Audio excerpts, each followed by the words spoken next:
ആകാശവാണി. ഭാരതത്തിന്റെ 79ാം സ്വാതന്ത്ര്യദിനത്തോടനുബന്ധിച്ച് പ്രധാനമന്ത്രി ശ്രീ നരേന്ദ്രമോദി ചെങ്കോട്ടയിൽ നിന്നും രാഷ്ട്രത്തെ അഭിസംബോധന ചെയ്ത് സംസാരിച്ചതിന്റെ മലയാള പരിഭാഷ ഇപ്പോൾ കേൾക്കാം. എന്റെ പ്രിയപ്പെട്ട നാട്ടുകാരെ, സ്വാതന്ത്ര്യത്തിന്റെ മഹത്തായ ആഘോഷം 140 കോടി ജനതയുടെ ആഘോഷമാണ്. സ്വാതന്ത്ര്യത്തിന്റെ ഉത്സവം നമ്മുടെ സാമൂഹ്യ നേട്ടത്തിന്റെ, അഭിമാനത്തിന്റെ ഉത്സവമാണ്. ഇപ്പോൾ നാം ഓരോരുത്തരുടെയും ഹൃദയത്തിൽ ആവേശം തിരതല്ലുകയാണ്. 140 കോടി ജനങ്ങൾ ഇന്ന് ത്രിവർണ്ണ പതാകയിൽ മുങ്ങിയിരിക്കുകയാണ്. ഭാരതത്തിന്റെ ഓരോ മൂലയിലും, അത് മരുഭൂമിയായിക്കൊള്ളട്ടെ, ഹിമാലയത്തിന്റെ കൊടുമുടികളാകട്ടെ, സമുദ്രതീരങ്ങളാകട്ടെ, ജനസാന്ദ്രത കൂടുതലുള്ള പ്രദേശങ്ങളാകട്ടെ, എല്ലായിടത്തും ഹർ ഘർ തിരങ്ക. ഓരോ വീട്ടിലും ഒരേ ഒരു പ്രതിധ്വനി മാത്രം, ഒരേ ഒരു ജയഘോഷം മാത്രം. നമ്മുടെ പ്രാണനേക്കാളും പ്രിയപ്പെട്ട മാതൃഭൂമിയുടെ ജയഘോഷമാണ്, ജയഗാനമാണ് അത്. എന്റെ പ്രിയപ്പെട്ട നാട്ടുകാരെ, 1947 അനന്ത സാധ്യതകളുമായി കോടിക്കണക്കിന് കൈകളുടെ കരുത്തിൽ നമ്മുടെ രാജ്യം സ്വതന്ത്രമായി. രാജ്യത്തിന്റെ മോഹങ്ങൾക്ക് ചിറകുമുളയ്ക്കുകയായിരുന്നു. എന്നാൽ ധാരാളം വെല്ലുവിളികളുണ്ടായിരുന്നു. മഹാത്മാഗാന്ധിയുടെ ആദർശങ്ങളിൽ അടിയുറച്ച് നിന്നുകൊണ്ട് ഭരണഘടനാ നിർമ്മാണ സഭയിലെ അംഗങ്ങൾ വളരെ ഭാരിച്ച മഹത്തായ ഉത്തരവാദിത്വങ്ങൾ നിറവേറ്റി. ഭാരതത്തിന്റെ ഭരണഘടന കഴിഞ്ഞ 75 വർഷമായി ഒരു പ്രകാശഗോപുരം പോലെ നമുക്ക് വഴികാട്ടിയായി നിൽക്കുന്നു.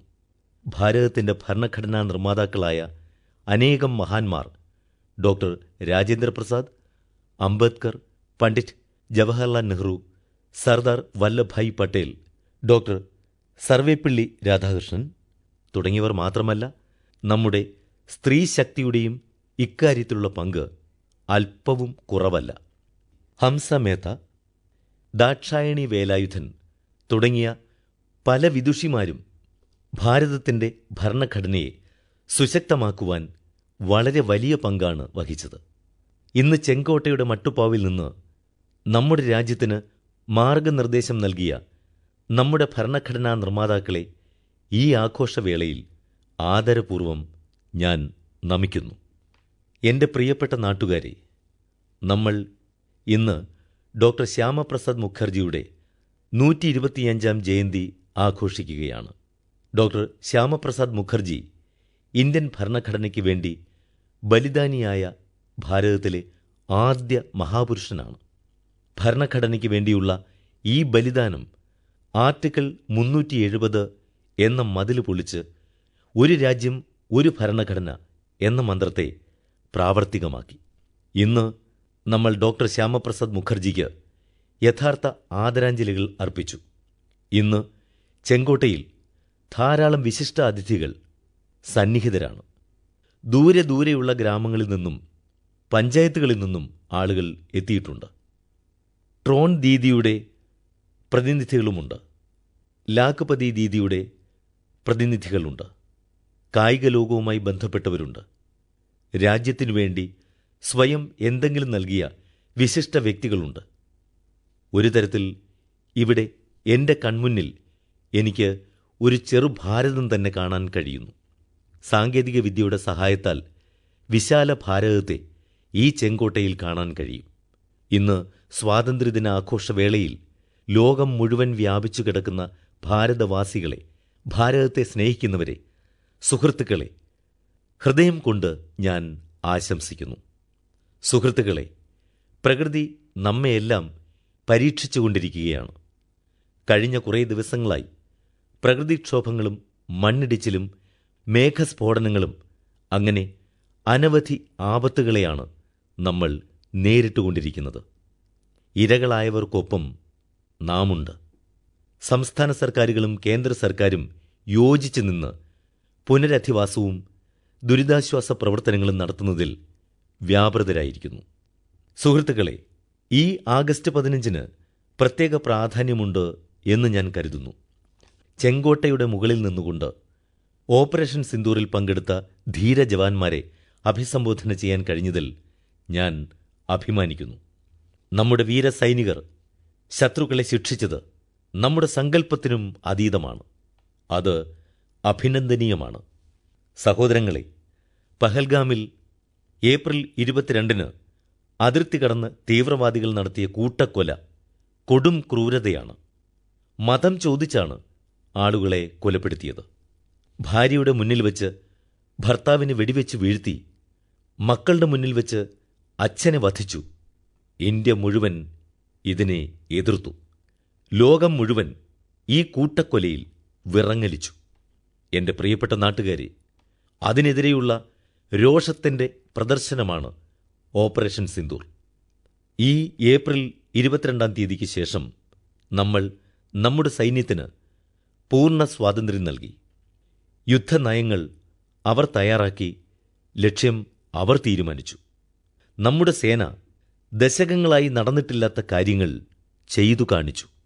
ശത്രുപ്രദേശത്ത് 100 കണക്കിന് കിലോമീറ്റർ ഉള്ളിൽ കടന്നുകയറി തീവ്രവാദികളുടെ ആസ്ഥാനം നശിപ്പിച്ചു. തീവ്രവാദി കേന്ദ്രങ്ങളെ നാമാവശേഷമാക്കി. പാകിസ്ഥാന് ഇപ്പോഴും ഉറക്കം നഷ്ടമായിരിക്കുന്നു. പാകിസ്ഥാനിൽ വമ്പിച്ച നാശനഷ്ടങ്ങളുടെ പുതിയ വിവരങ്ങൾ ഇപ്പോഴും വന്നുകൊണ്ടിരിക്കുകയാണ്.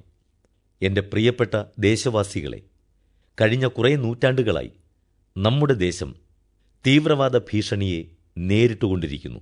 നമ്മുടെ രാജ്യത്തിൻ്റെ ഹൃദയത്തെ ഭേദിക്കാനുള്ള അനവധി ശ്രമങ്ങൾ ഉണ്ടായിക്കൊണ്ടിരുന്നു. നമ്മൾ ഇപ്പോൾ ഒരു പുതിയ നയം, ന്യൂ നോർമൽ ഉണ്ടാക്കിയിരിക്കുകയാണ്. തീവ്രവാദികളെയും തീവ്രവാദികളെ സംരക്ഷിക്കുന്നവരെയും തീവ്രവാദികൾക്ക് ശക്തി നൽകുന്നവരെയും പ്രത്യേകം കാണാൻ കഴിയില്ല. അവരെല്ലാം തന്നെ മനുഷ്യരാശിയുടെ ശത്രുക്കളാണ്. അവർ തമ്മിൽ യാതൊരു വ്യത്യാസവുമില്ല. ആണവ ആക്രമണ ഭീഷണി ഇനിയും ക്ഷമിക്കേണ്ടതില്ല എന്ന് ഭാരതം തീരുമാനിച്ചു. കഴിഞ്ഞ കുറേയേറെക്കാലമായി നടന്നുകൊണ്ടിരിക്കുന്ന ന്യൂക്ലിയർ ബ്ലാക്ക് മെയിലിംഗ് ഇനി നടക്കില്ല. ഇനിയും ശത്രുക്കൾ ഈ ശ്രമം തുടർന്നാൽ സേന തീരുമാനിക്കുന്ന രീതിയിലും സമയത്തും ലക്ഷ്യങ്ങളിലും അവർ പ്രവർത്തിച്ചു കാണിക്കും. നമ്മൾ മുഖമടച്ച് മറുപടി കൊടുക്കും. എൻ്റെ പ്രിയപ്പെട്ട ദേശവാസികളെ, ഇന്ന് നമ്മൾ ഇന്ത്യക്കാർ തീരുമാനിച്ചു കഴിഞ്ഞു, രക്തവും വെള്ളവും ഒരുമിച്ചൊഴുകുകയില്ല. നമ്മുടെ ദേശവാസികൾക്ക് സിന്ധു നദീജല കരാർ എത്രത്തോളം അന്യായപൂർണമായിരുന്നു എന്ന് നന്നായി മനസ്സിലായിട്ടുണ്ട്. അത് ഏകപക്ഷീയമായിരുന്നു എന്ന് നമ്മൾ മനസ്സിലാക്കുന്നു. ഭാരതത്തിൽ നിന്നും ഒഴുകുന്ന നദികൾ ഇന്ന് നമ്മുടെ ശത്രുക്കളുടെ വയലുകൾ നനച്ചുകൊണ്ടിരിക്കുകയാണ്. അതേസമയം നമ്മുടെ രാജ്യത്തെ കൃഷിക്കാരും നമ്മുടെ ഭൂമിയും ജലമില്ലാതെ ഉഴലുകയും ചെയ്യുന്നു. ഈ കരാർ കഴിഞ്ഞ 7 ദശകമായി നമ്മുടെ കൃഷിക്കാർക്ക് സങ്കൽപ്പിക്കാൻ കഴിയാത്ത നഷ്ടമാണ് വരുത്തിയത്. ഇപ്പോൾ ഭാരതത്തിന് അവകാശപ്പെട്ട വെള്ളത്തിൻ്റെ അവകാശം ഇന്ത്യയിലെ ജനതയ്ക്കാണ്, ഇവിടുത്തെ കർഷകർക്കാണ്. ഇന്ത്യ വർഷങ്ങളായി ഈ കരാറിനെ സഹിച്ചു. ഇനി കഴിയില്ല.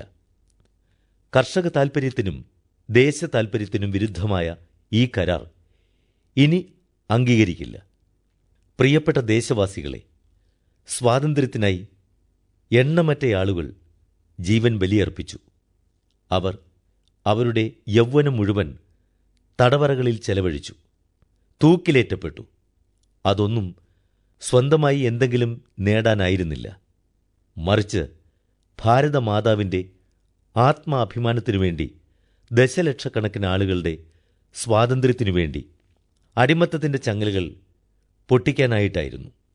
അവരുടെ ഹൃദയങ്ങളിൽ ഒരേ ഒരു വികാരമേ ഉണ്ടായിരുന്നുള്ളൂ, ആത്മാഭിമാനം. സുഹൃത്തുക്കളെ, അടിമത്തം നമ്മെ ദരിദ്രരാക്കി, ആശ്രിതരാക്കി. മറ്റുള്ളവരെ ആശ്രയിക്കേണ്ട അവസ്ഥ വർദ്ധിച്ചിരുന്നു. സ്വാതന്ത്ര്യാനന്തരം ദശലക്ഷക്കണക്കിന് ആളുകളെ പോറ്റുക എന്നത് ഒരു വലിയ വെല്ലുവിളിയായിരുന്നു എന്നത് നമുക്കെല്ലാവർക്കും അറിയാം. കഠിനാധ്വാനം ചെയ്ത് രാജ്യത്തിൻ്റെ ധാന്യപ്പുരകൾ നിറച്ചത് ചോര നീരാക്കി പണിയെടുത്ത കർഷകരാണ്. ധാന്യോൽപാദനത്തിൽ അവർ രാജ്യത്തെ സ്വയം പര്യാപ്തമാക്കി.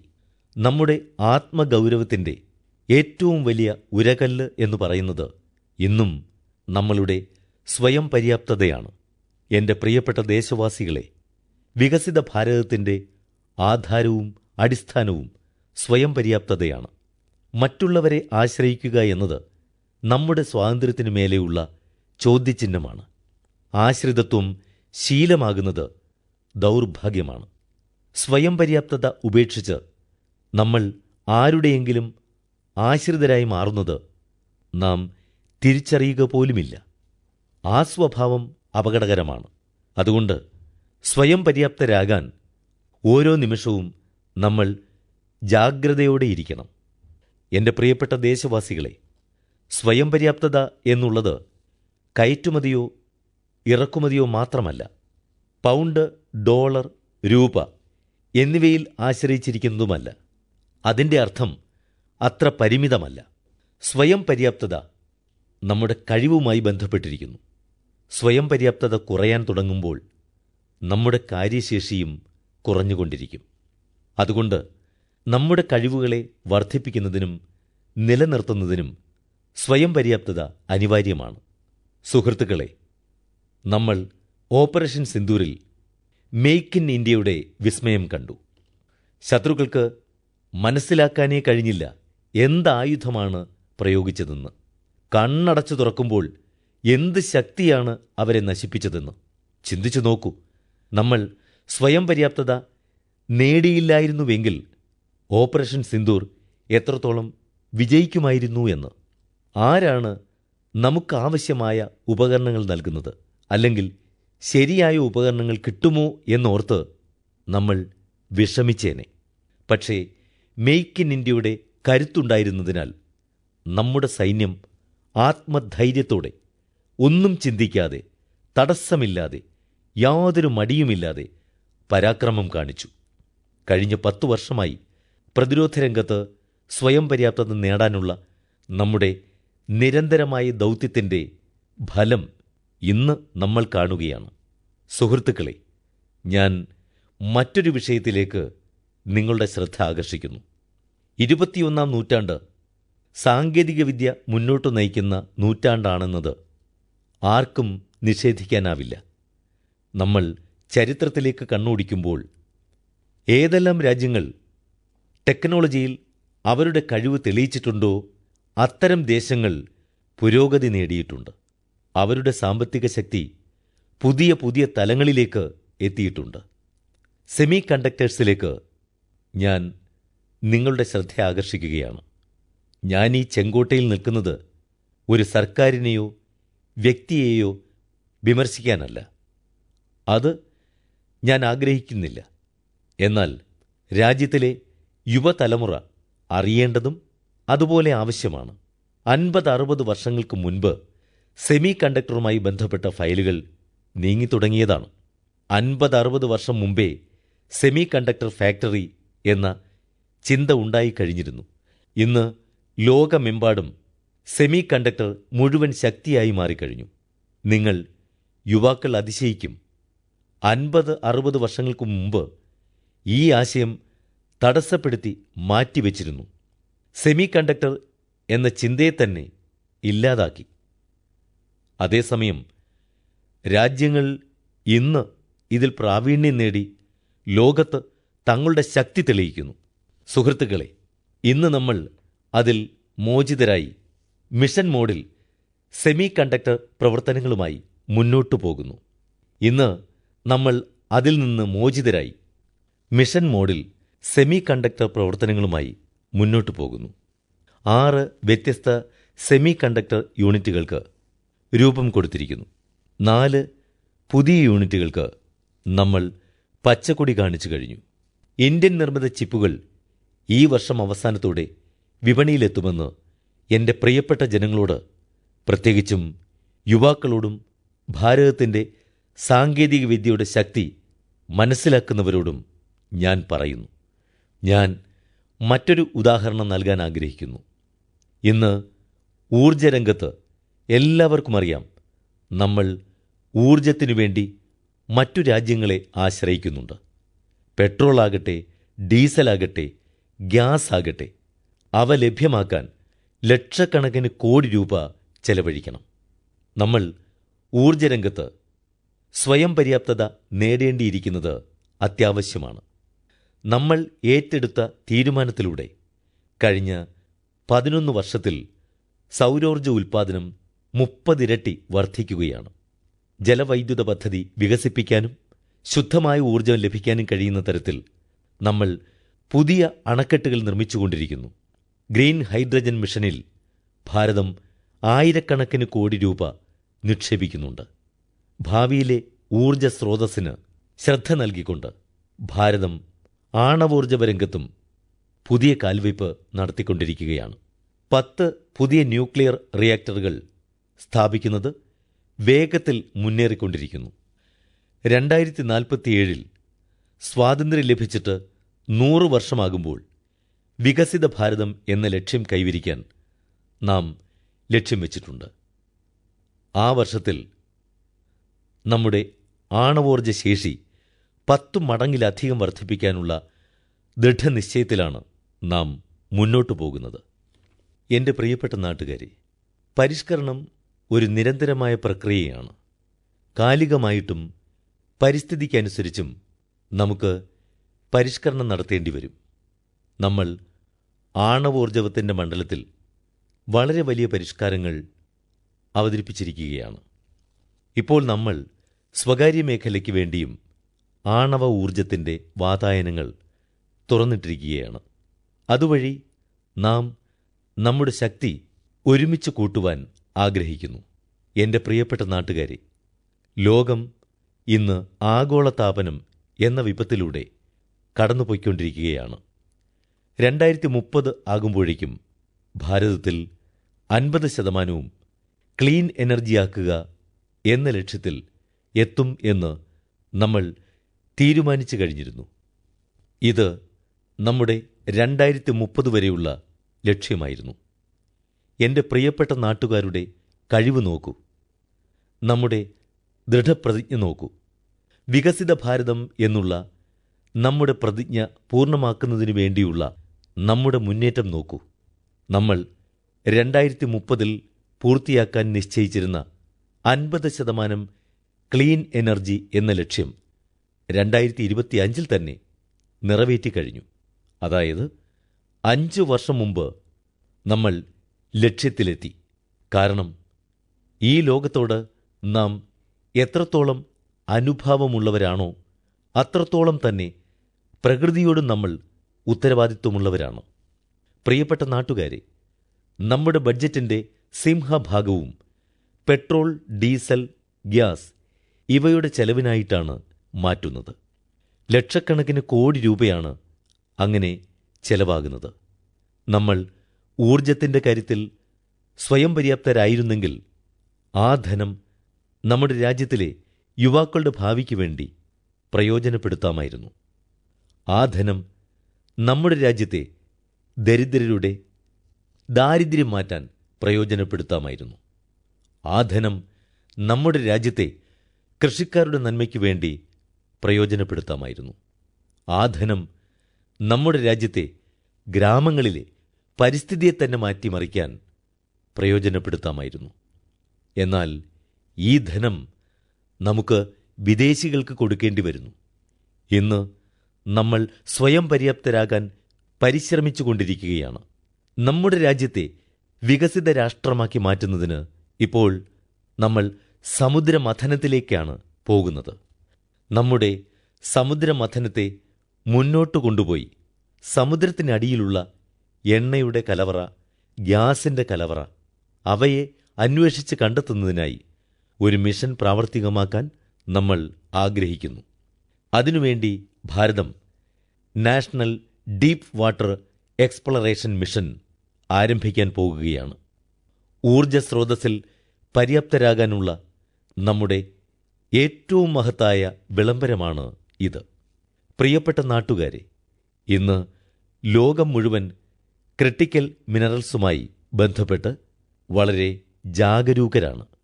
അതിൻ്റെ കഴിവിനെക്കുറിച്ച് ഇന്ന് ജനങ്ങൾ നല്ലവണ്ണം ബോധവാന്മാരാണ്. പക്ഷേ ഇന്നലെ വരെ നമ്മൾ ഇതിനെക്കുറിച്ച് കൂടുതൽ ശ്രദ്ധിച്ചില്ല. എന്നാൽ ഇന്ന് അത് സെൻട്രൽ സ്റ്റേജിലാണ്. നമ്മെ സംബന്ധിച്ചിടത്തോളം ക്രിട്ടിക്കൽ മിനറൽസിൽ സ്വയം പര്യാപ്തത അത്യാവശ്യമാണ്. ഊർജ മേഖല, വ്യവസായ മേഖല, പ്രതിരോധ മേഖല, സാങ്കേതിക മേഖല, ടെക്നോളജിയുടെ ഏതു മണ്ഡലമായാലും ഇവയിൽ ഇന്ന് ക്രിട്ടിക്കൽ മിനറൽ ടെക്നോളജിക്ക് വലിയൊരു പങ്ക് വഹിക്കാൻ കഴിയും. അതുകൊണ്ട് നമ്മൾ നാഷണൽ ക്രിട്ടിക്കൽ മിഷൻ ലോഞ്ച് ചെയ്തു കഴിഞ്ഞു.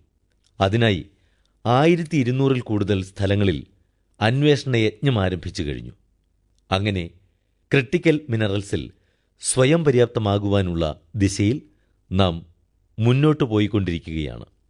എൻ്റെ പ്രിയപ്പെട്ട നാട്ടുകാരെ, ബഹിരാകാശ മേഖലയിലെ വിജയം നമ്മുടെ ഓരോ പൗരനും കണ്ടുകൊണ്ടിരിക്കുകയാണ്. നമ്മുടെ മനസ്സ് അഭിമാനം കൊണ്ട് നിറയുകയാണ്. നമ്മുടെ ഗ്രൂപ്പ് ക്യാപ്റ്റനായ ശുഭാംശു ശുക്ല സ്പേസ് സ്റ്റേഷനിൽ നിന്ന് മടങ്ങി വന്നു കഴിഞ്ഞു. വരും ദിവസങ്ങളിൽ അദ്ദേഹം ഭാരതത്തിലേക്ക് വരും. നമ്മൾ ബഹിരാകാശത്തും ആത്മനിർഭർ ഭാരത് ഗഗൻയാൻ തയ്യാറാക്കിക്കൊണ്ടിരിക്കുകയാണ്. നമ്മുടേതായ സ്പേസ് സ്റ്റേഷൻ ഉണ്ടാക്കുന്ന പ്രവർത്തനങ്ങളിൽ മുന്നേറുകയാണ്. കഴിഞ്ഞ ദിവസങ്ങളിൽ ഈ മേഖലയിൽ എന്തൊക്കെ പരിഷ്കാരങ്ങൾ നടന്നുവോ അതിൽ എനിക്ക് അഭിമാനമുണ്ട്. എൻ്റെ രാജ്യത്തെ 300 കൂടുതൽ സ്റ്റാർട്ടപ്പുകൾ ഇപ്പോൾ ബഹിരാകാശ മേഖലയിൽ മാത്രം പ്രവർത്തിച്ചുകൊണ്ടിരിക്കുകയാണ്. അങ്ങനെ ഈ 300 സ്റ്റാർട്ടപ്പുകൾ ആയിരക്കണക്കിന് യുവാക്കളുടെ കഴിവുകൾ ശേഖരിച്ച് പ്രയോജനപ്പെടുത്തുകയാണ്.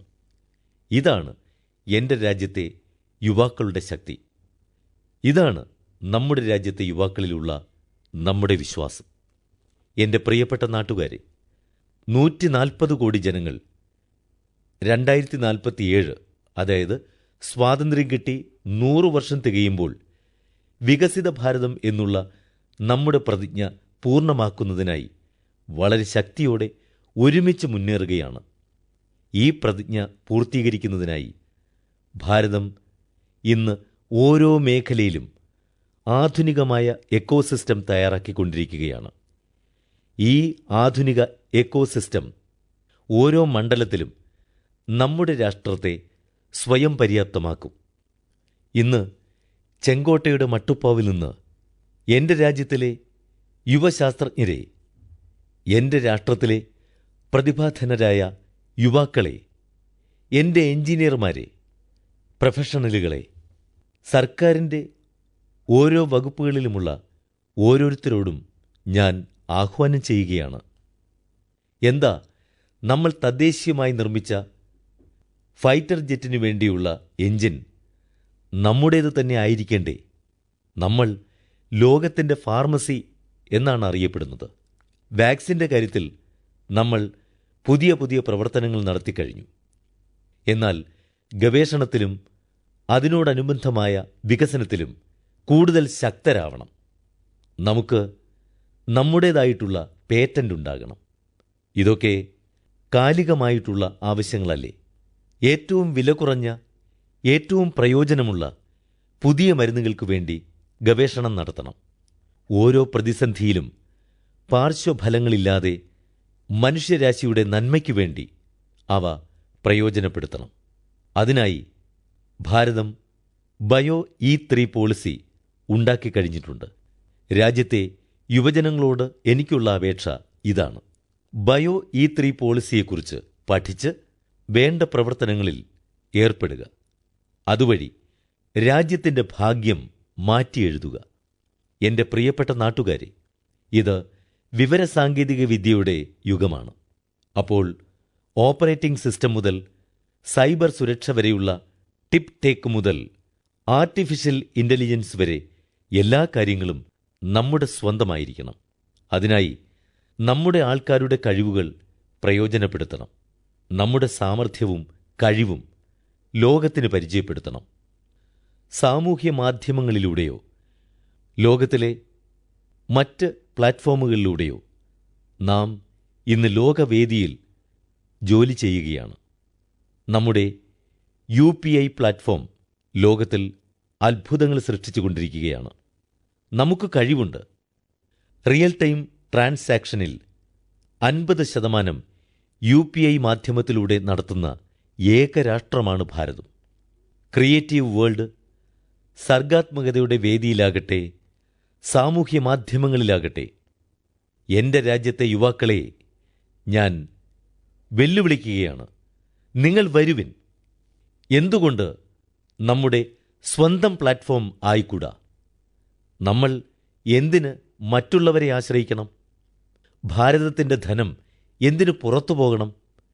എനിക്ക് നിങ്ങളുടെ കഴിവിൽ വിശ്വാസമുണ്ട്. എൻ്റെ പ്രിയപ്പെട്ട നാട്ടുകാരെ, ഊർജത്തിൻ്റെ കാര്യത്തിൽ നമ്മൾ മറ്റുള്ളവരെ ആശ്രയിക്കുന്നു. അതുപോലെ ഫെർട്ടിലൈസറിൻ്റെ കാര്യത്തിലും മറ്റു രാജ്യങ്ങളെ ആശ്രയിക്കേണ്ടി വരുന്നു. എൻ്റെ രാജ്യത്തെ കൃഷിക്കാർക്ക് ശരിയായ രീതിയിൽ വളം ഉപയോഗിച്ച് ഭൂമാതാവിനെ സേവിക്കാൻ കഴിയും. വീണ്ടുവിചാരമില്ലാത്ത അനാവശ്യമായിട്ടുള്ള വളത്തിൻ്റെ ഉപയോഗം ഭൂമാതാവിന് നാശം വരുത്താം. എന്നാൽ ഞാൻ നമ്മുടെ യുവതയോട് വളരെ കൃത്യമായി പറയുകയാണ്, നമ്മുടെ രാജ്യത്തെ വ്യാവസായിക ലോകത്തോടും ഞാൻ പറയാൻ ആഗ്രഹിക്കുകയാണ്. രാജ്യത്തെ സ്വകാര്യ മേഖലയോട് ഞാൻ പറയുകയാണ്, നിങ്ങൾ വരുവിൻ. നമ്മുടെ രാജ്യത്തിൻ്റെ, നമ്മുടെ വളത്തിൻ്റെ കലവറ നിറയ്ക്കുവിൻ. പുതിയ പുതിയ രീതികൾ കണ്ടെത്തുവിൻ.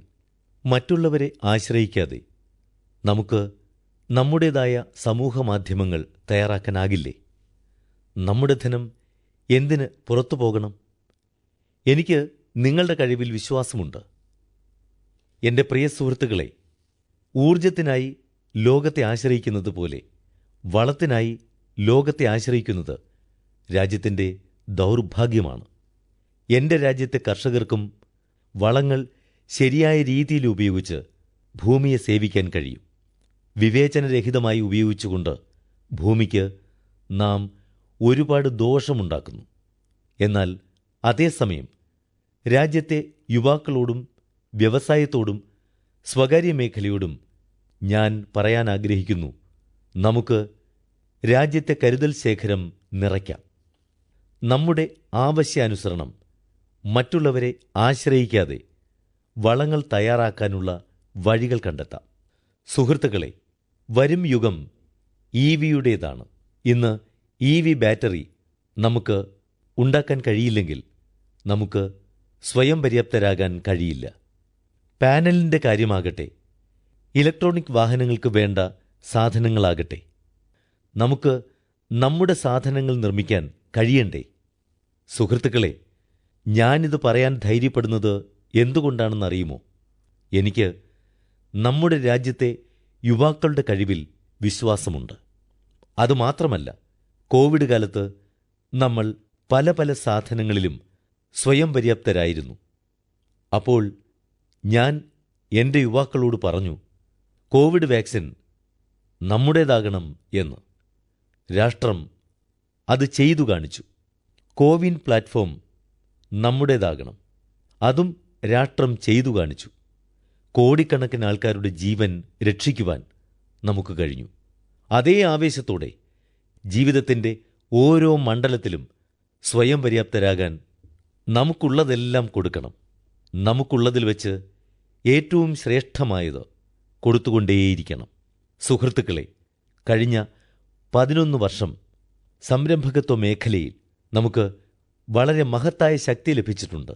ഇന്ന് ലക്ഷക്കണക്കിന് സ്റ്റാർട്ടപ്പുകൾ ടയർ 2, ടയർ 3 നഗരങ്ങളിൽ രാജ്യത്തിൻ്റെ സാമ്പത്തിക ശക്തിക്ക് ശക്തി പ്രദാനം ചെയ്യുകയാണ്. അതുപോലെ നമ്മുടെ മുദ്രാ യോജനയിലൂടെ നമ്മുടെ പെൺമക്കൾ ഉൾപ്പെടെ കോടിക്കണക്കിന് യുവാക്കൾ ലോൺ എടുത്ത് സ്വന്തം സംരംഭങ്ങൾ തുടങ്ങിക്കഴിഞ്ഞു. അങ്ങനെ അവർ സ്വന്തം കാലിൽ നിൽക്കുക മാത്രമല്ല, മറ്റുള്ളവർക്കും സ്വന്തം കാലിൽ നിൽക്കാനുള്ള ശക്തി പ്രദാനം ചെയ്തുകൊണ്ടിരിക്കുകയാണ്. ഓരോ വ്യക്തിക്കും സ്വയം പര്യാപ്തരാകാനുള്ള അവസരമാണ് ഇതുവഴി ലഭിക്കുന്നത്. എൻ്റെ സുഹൃത്തുക്കളെ, കഴിഞ്ഞ നാളുകളിൽ വിമൻ സെൽഫ് ഹെൽപ്പ് ഗ്രൂപ്പുകളിൽ ആരും അധികം ശ്രദ്ധിച്ചില്ല.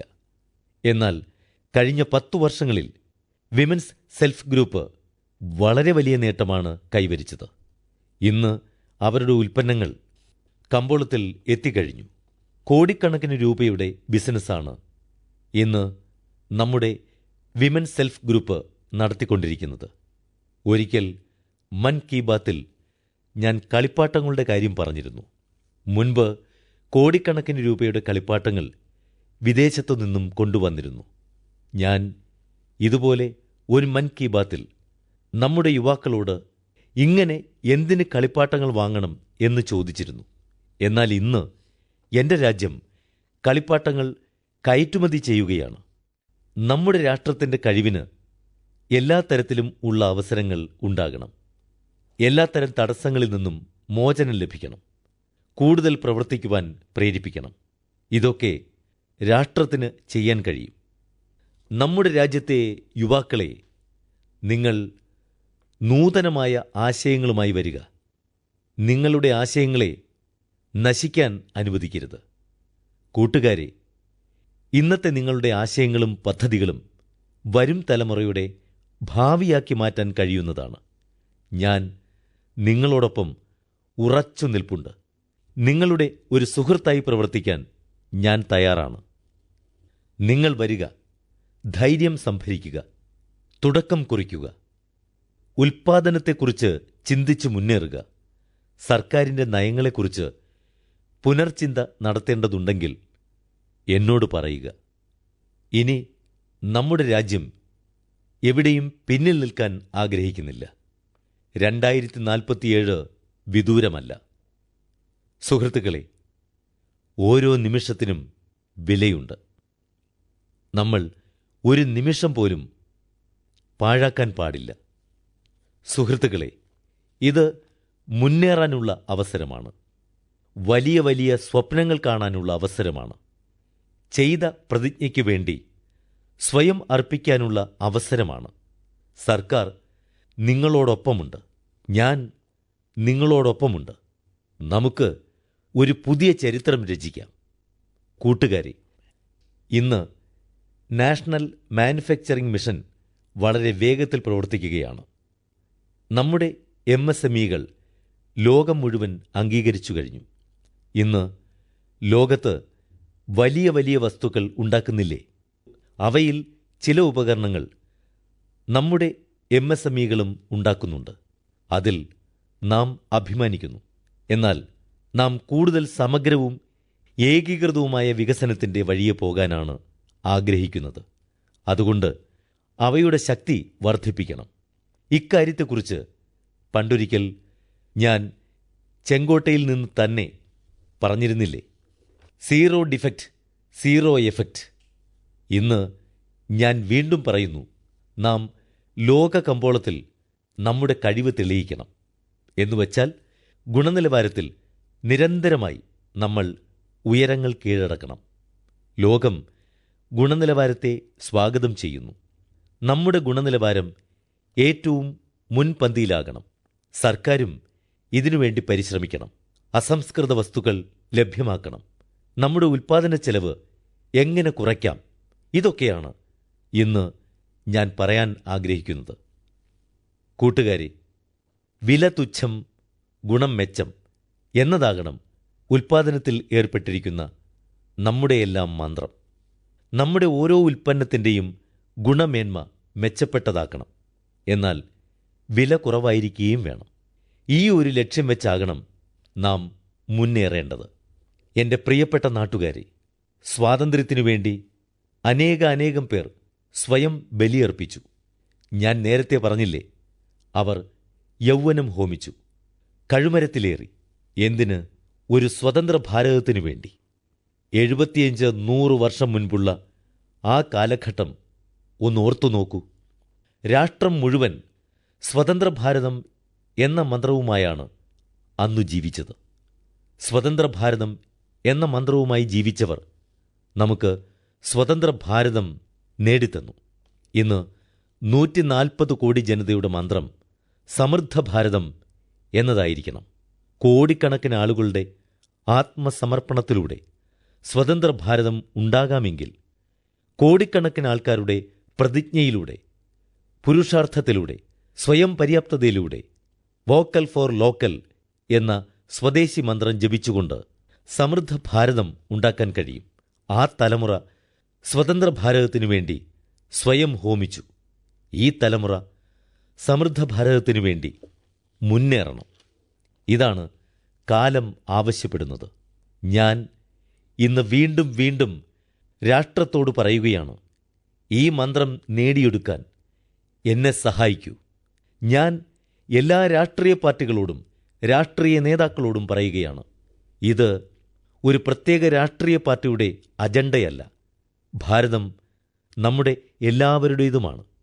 നമുക്ക് ഒന്നു ചേർന്ന് വോക്കൽ ഫോർ ലോക്കൽ എന്ന മന്ത്രത്തെ ഓരോ പൗരൻ്റെയും ജീവമന്ത്രമാക്കി മാറ്റാം. ഭാരതത്തിൽ നിർമ്മിച്ച നമ്മുടെ പൗരന്മാരുടെ വിയർപ്പുകൊണ്ടുണ്ടാക്കിയ വസ്തുക്കളിൽ ഭാരതത്തിൻ്റെ മണ്ണിൻ്റെ സുഗന്ധം ഉണ്ടാകണം.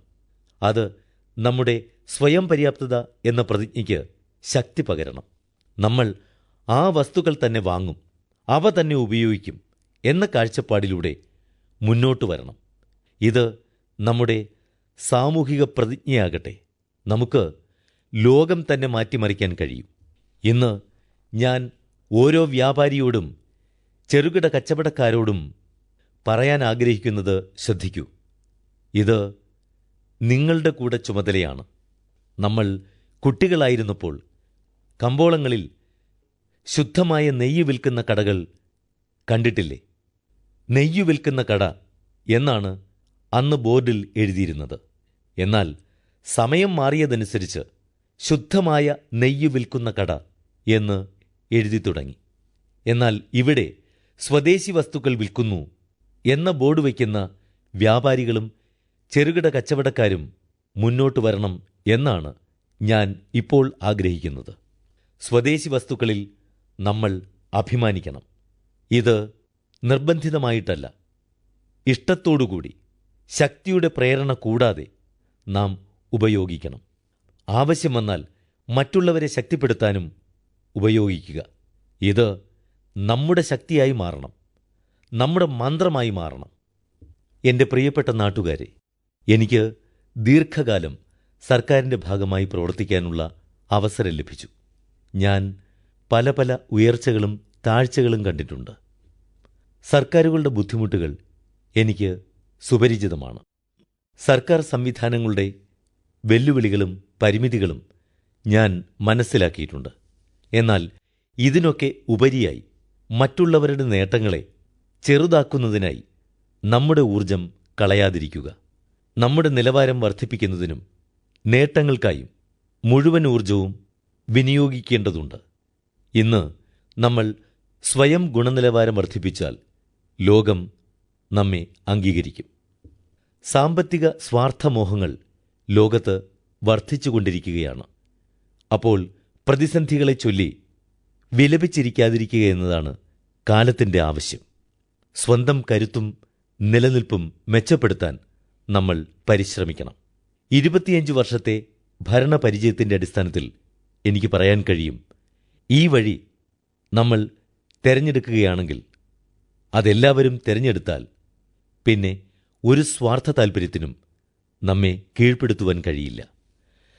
എൻ്റെ പ്രിയപ്പെട്ട നാട്ടുകാരെ, കഴിഞ്ഞ പതിറ്റാണ്ട് പരിഷ്കരണം, പ്രകടനം, പരിവർത്തനം എന്നിവയുടേതായിരുന്നു. എന്നാൽ ഇന്ന് നമുക്ക് പുതിയ ശക്തിയോടെ മുന്നേറേണ്ടിയിരിക്കുന്നു. അടുത്ത കാലങ്ങളിൽ നമ്മൾ പല പരിഷ്കരണങ്ങളും നടത്തിയിട്ടുണ്ട്. വിദേശ നിക്ഷേപത്തിൽ, ഇൻഷുറൻസ് മേഖലയിൽ, ആഗോള സർവകലാശാലകൾക്ക് ഭാരതത്തിൽ ഇടം നൽകുന്ന തരത്തിൽ അങ്ങനെ പല പരിഷ്കാരങ്ങളും നമ്മൾ വരുത്തിയിട്ടുണ്ട്. 40,000-ന് മുകളിൽ അനാവശ്യ നിയന്ത്രണ ചട്ടങ്ങൾ നമ്മൾ നിർത്തലാക്കിയിട്ടുമുണ്ട്. മാത്രമല്ല, കാലഹരണപ്പെട്ട 1500-ലധികം പഴയ നിയമങ്ങൾ നമ്മൾ റദ്ദ് ചെയ്തിട്ടുണ്ട്. നമ്മൾ ഡസൻ കണക്കിന് നിയമങ്ങളെ സരളമാക്കുന്നതിന് ജനഹിതം മാനിച്ചുകൊണ്ട് പാർലമെന്റിന്റെ മുമ്പാകെ സമർപ്പിച്ച് മാറ്റം വരുത്തിയിട്ടുണ്ട്.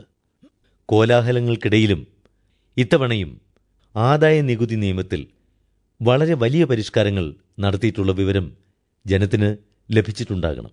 ഏകദേശം 280-ൽ പരം വകുപ്പുകൾ നിർത്തലാക്കാൻ ഞങ്ങൾ തീരുമാനിച്ചു. സുഹൃത്തുക്കളെ, സാമ്പത്തിക രംഗത്തു മാത്രമല്ല, ജനജീവിതം എളുപ്പമാക്കുന്നതിനുള്ള നടപടികളും നമ്മൾ സ്വീകരിച്ചിട്ടുണ്ട്. ഇൻകം ടാക്സ് റീഫണ്ട് വളരെ വേഗത്തിൽ നൽകുന്നത് ഇതിൻ്റെ ഒരു ഭാഗമാണ്.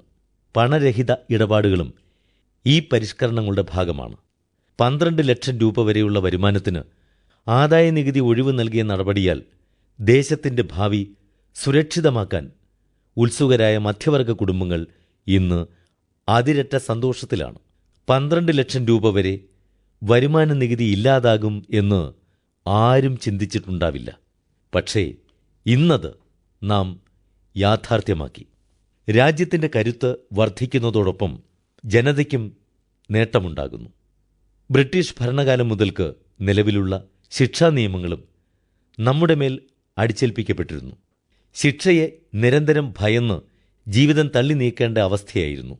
അതേ രീതിയിൽ സ്വാതന്ത്ര്യത്തിൻ്റെ 75 വർഷങ്ങളും കടന്നുപോയി. ഇന്ന് നമ്മൾ ശിക്ഷാ നിയമം റദ്ദാക്കി. ഭാരതീയ ന്യായ സംഹിത കൊണ്ടുവന്നു. ഇതിൽ ഭാരതത്തിലെ പൗരന്മാരുടെ വിശ്വാസം കണക്കിലെടുത്തിട്ടുണ്ട്. ഒപ്പം സ്വന്തമെന്ന വികാരവും സംവേദനവും നിറഞ്ഞു നിൽക്കുന്നു. നമ്മൾ പരിഷ്കരണത്തിന് വേഗം കൂട്ടാൻ തീരുമാനിച്ചിരിക്കുന്നു. അതിവേഗം മുന്നേറാൻ ആഗ്രഹിക്കുന്നു. ഞാൻ കരുതുന്നത് ഞാൻ ചെയ്യുന്നതെല്ലാം രാജ്യത്തിനു വേണ്ടിയാണ്, എനിക്കു വേണ്ടിയല്ല, ആർക്കും ദ്രോഹം ചെയ്യാനുമല്ല എന്നത് എൻ്റെ ജനങ്ങളോട് പറയാൻ ഞാൻ ആഗ്രഹിക്കുന്നു. രാജ്യത്തിൻ്റെ ഭാവി ഭാസുരമാക്കുന്നതിനു വേണ്ടി എൻ്റെ പാർട്ടിക്കാരെയും പ്രതിപക്ഷ കക്ഷികളിലെ സുഹൃത്തുക്കളെയും സഹനേതാക്കളെയും ഒരുമയോടെ മുന്നോട്ട് വന്ന് എല്ലാ പിന്തുണയും നൽകാൻ ഞാൻ ക്ഷണിക്കുന്നു. ഘടനാപരമായ പരിഷ്കാരമായാലും റെഗുലേറ്ററി പരിഷ്കരണത്തിൻ്റെ കാര്യമായാലും നയപരിഷ്കരണത്തിന്മേലുള്ള ചർച്ചയായാലും പ്രോസസ് റിഫോമായാലും ഭരണഘടനാപരമായ പരിഷ്കരണങ്ങൾ നടത്തേണ്ട ആവശ്യം വന്നാലും എല്ലാത്തരം പരിഷ്കരണങ്ങളും നടത്താൻ ഞങ്ങൾ പ്രതിജ്ഞാബദ്ധരാണ്. പ്രിയപ്പെട്ട നാട്ടുകാരെ, അടുത്ത തലമുറ പരിഷ്കരണങ്ങൾക്കു വേണ്ടി ഒരു കർമ്മസേന രൂപീകരിക്കാൻ ഞങ്ങൾ തീരുമാനിച്ചിട്ടുണ്ട്. ഈ കർമ്മസേന സമയബന്ധിതമായി പ്രവർത്തനം പൂർത്തീകരിക്കാനാണ് ഉദ്ദേശിക്കുന്നത്. വർത്തമാനകാല നിയമങ്ങൾ, ചട്ടങ്ങൾ, നയങ്ങൾ, രീതികൾ ഇവയെല്ലാം 21-ാം നൂറ്റാണ്ടിൻ്റെ ലോക സാഹചര്യങ്ങൾക്ക് അനുസൃതമായി ഭാരതത്തിനെ 2047 ഒരു വികസിത രാജ്യമാക്കി വളർത്തിയെടുക്കുന്നതിന് അനുയോജ്യവുമായി പുതുക്കിയെഴുതണം. സമയബന്ധിതമായി കാര്യങ്ങൾ നടപ്പിലാക്കുന്നതിനാണ് കർമ്മസേന രൂപീകരിച്ചിട്ടുള്ളത്. കൂട്ടുകാരെ, ഇത്തരം പരിഷ്കരണങ്ങളിലൂടെ ഭാവി ഭാസുരമാക്കാൻ ആഗ്രഹിക്കുന്ന പുതിയ ആളുകൾക്ക് ധൈര്യം ലഭിക്കും. നമ്മുടെ സ്റ്റാർട്ടപ്പുകളാകട്ടെ, കുടിൽ വ്യവസായങ്ങളാകട്ടെ, ചെറുകിട വ്യവസായങ്ങളാകട്ടെ, പുതുസംരംഭകർക്ക് അവരുടെ കംപ്ലയൻസ് കോസ്റ്റ് പരിമിതപ്പെടുത്താൻ കഴിയും. ഇതിലൂടെ അവർക്ക് പുതിയ കരുത്തും കൈവരും. കയറ്റുമതി മേഖലയിൽ, ലോജിസ്റ്റിക്സിലും സംവിധാനങ്ങളിലും ഉണ്ടാകുന്ന മാറ്റങ്ങൾ അവർക്ക് വലിയ ആനുകൂല്യം നൽകും. സുഹൃത്തുക്കളെ, നമ്മുടെ രാജ്യത്ത് ചെറിയ കാര്യങ്ങൾക്ക് പോലും തടവ് ശിക്ഷ വിധിക്കുന്ന തരത്തിലുള്ള നിയമങ്ങൾ ഉണ്ടെന്നുള്ളത് നിങ്ങളെ അമ്പരപ്പിക്കും. ഇത് ആരും ഗൗനിച്ചിട്ടുണ്ടാകില്ല. ഇന്ത്യൻ പൗരന്മാരെ ഇങ്ങനെ തടവിലാക്കുന്ന ഇത്തരം അനാവശ്യ നിയമങ്ങൾ റദ്ദാക്കുന്നത് ഉറപ്പുവരുത്താൻ ഞാൻ തീരുമാനിച്ചിട്ടുണ്ട്. ഞങ്ങൾ മുൻപും പാർലമെന്റിൽ ബിൽ അവതരിപ്പിച്ചിട്ടുണ്ട്. ഇത്തവണയും അവതരിപ്പിക്കാൻ പോവുകയാണ്. സുഹൃത്തുക്കളെ, ഇത്തവണത്തെ ദീപാവലി ഒരു ഇരട്ട ദീപാവലിയാക്കാനാണ് ഞാൻ ആഗ്രഹിക്കുന്നത്. ഈ ദീപാവലിക്ക് പ്രിയപ്പെട്ട നാട്ടുകാർക്ക് ഒരു വലിയ സമ്മാനം ലഭിക്കാൻ പോവുകയാണ്. കഴിഞ്ഞ 8 വർഷമായി ഞങ്ങൾ GST എന്ന വലിയ പരിഷ്കാരം നടത്തിവരികയാണ്. രാജ്യം മുഴുവനും നികുതി ഭാരം കുറച്ചിട്ടുണ്ട്. നികുതി വ്യവസ്ഥകൾ സരളമാക്കിയിട്ടുണ്ട്. ഇപ്പോൾ 8 വർഷങ്ങൾക്ക് ശേഷം അതിൽ പുനഃപരിശോധന വരുത്തേണ്ട സമയം സമാഗതമായിട്ടുണ്ട്. ഞങ്ങൾ ഉന്നതതല സമിതിയെ വെച്ച് ഈ വിഷയം പഠിച്ചുകൊണ്ടിരിക്കുകയാണ്. സംസ്ഥാനങ്ങളുമായും ഈ വിഷയത്തിൽ ചർച്ച നടത്തിയിട്ടുണ്ട്. പ്രിയപ്പെട്ട നാട്ടുകാരെ, അടുത്ത തലമുറ GST പരിഷ്കരണം കൊണ്ടുവരികയാണ്. ഒരു ദീപാവലി സമ്മാനത്തിൻ്റെ രൂപത്തിൽ അത് നിങ്ങളുടെ മുൻപിൽ എത്തും. സാധാരണ ജനങ്ങളുടെ അനിവാര്യ വസ്തുക്കളിന്മേലുള്ള നികുതി വലിയ അളവിൽ കുറയ്ക്കപ്പെടും. അത് ജനജീവിതം സുഗമമാക്കും. നമ്മുടെ MSMEകൾക്കും ചെറുകിട സംരംഭകർക്കും ഇതിൽ നിന്നും വലിയ ലാഭം കൊയ്യാൻ കഴിയും. നിത്യോപയോഗ വസ്തുക്കൾ കുറഞ്ഞ വിലയ്ക്ക് ലഭിക്കും. ഇതുവഴി സമ്പദ് വ്യവസ്ഥയ്ക്കും പുതിയ ശക്തി ലഭിക്കും. എൻ്റെ പ്രിയപ്പെട്ട നാട്ടുകാരെ, ഇന്ന് നമ്മുടെ മൂന്നാമത്തെ വലിയ സാമ്പത്തിക ശക്തിയായി മാറുന്നതിന് അതിവേഗം മുന്നേറിക്കൊണ്ടിരിക്കുകയാണ്. നമ്മൾ അത് ദ്രുതഗതിയിൽ നേടുക തന്നെ ചെയ്യും. ഒരു ദിവസം ചെങ്കോട്ടയിൽ നിന്നുകൊണ്ട് ഞാൻ ആ വിവരം നിങ്ങളോട് പങ്കുവയ്ക്കും. ഭാരതത്തിൻ്റെ ഇന്നത്തെ സാമ്പത്തിക വ്യവസ്ഥയിലും സാഹചര്യത്തിലും ലോകം മുഴുവനും പ്രതീക്ഷാനിർഭരമാണ്. ഇത്രയും അസ്ഥിരതകൾക്കിടയിലും പ്രതീക്ഷയുടെ കിരണങ്ങൾ കാണാൻ കഴിയും. ഭാരതത്തിൻ്റെ സാമ്പത്തിക അച്ചടക്കവും സാമ്പത്തിക പിൻബലവും ഈ വിശ്വാസത്തിന് പിൻബലം നൽകുന്നു. സാമ്പത്തിക മാന്ദ്യത്തിന് നടുവിലും ഭാരതം അത് തരണം ചെയ്യും എന്ന വിശ്വാസം ലോകം മുഴുവനും വ്യാപിച്ചിട്ടുണ്ട്. ഇന്ന് പണപ്പെരുപ്പം നിയന്ത്രണാധീനമാണ്. വിദേശ വിനിമയ കരുതൽ ധനത്തിൽ ഭാരതം വളരെ ശക്തമാണ്.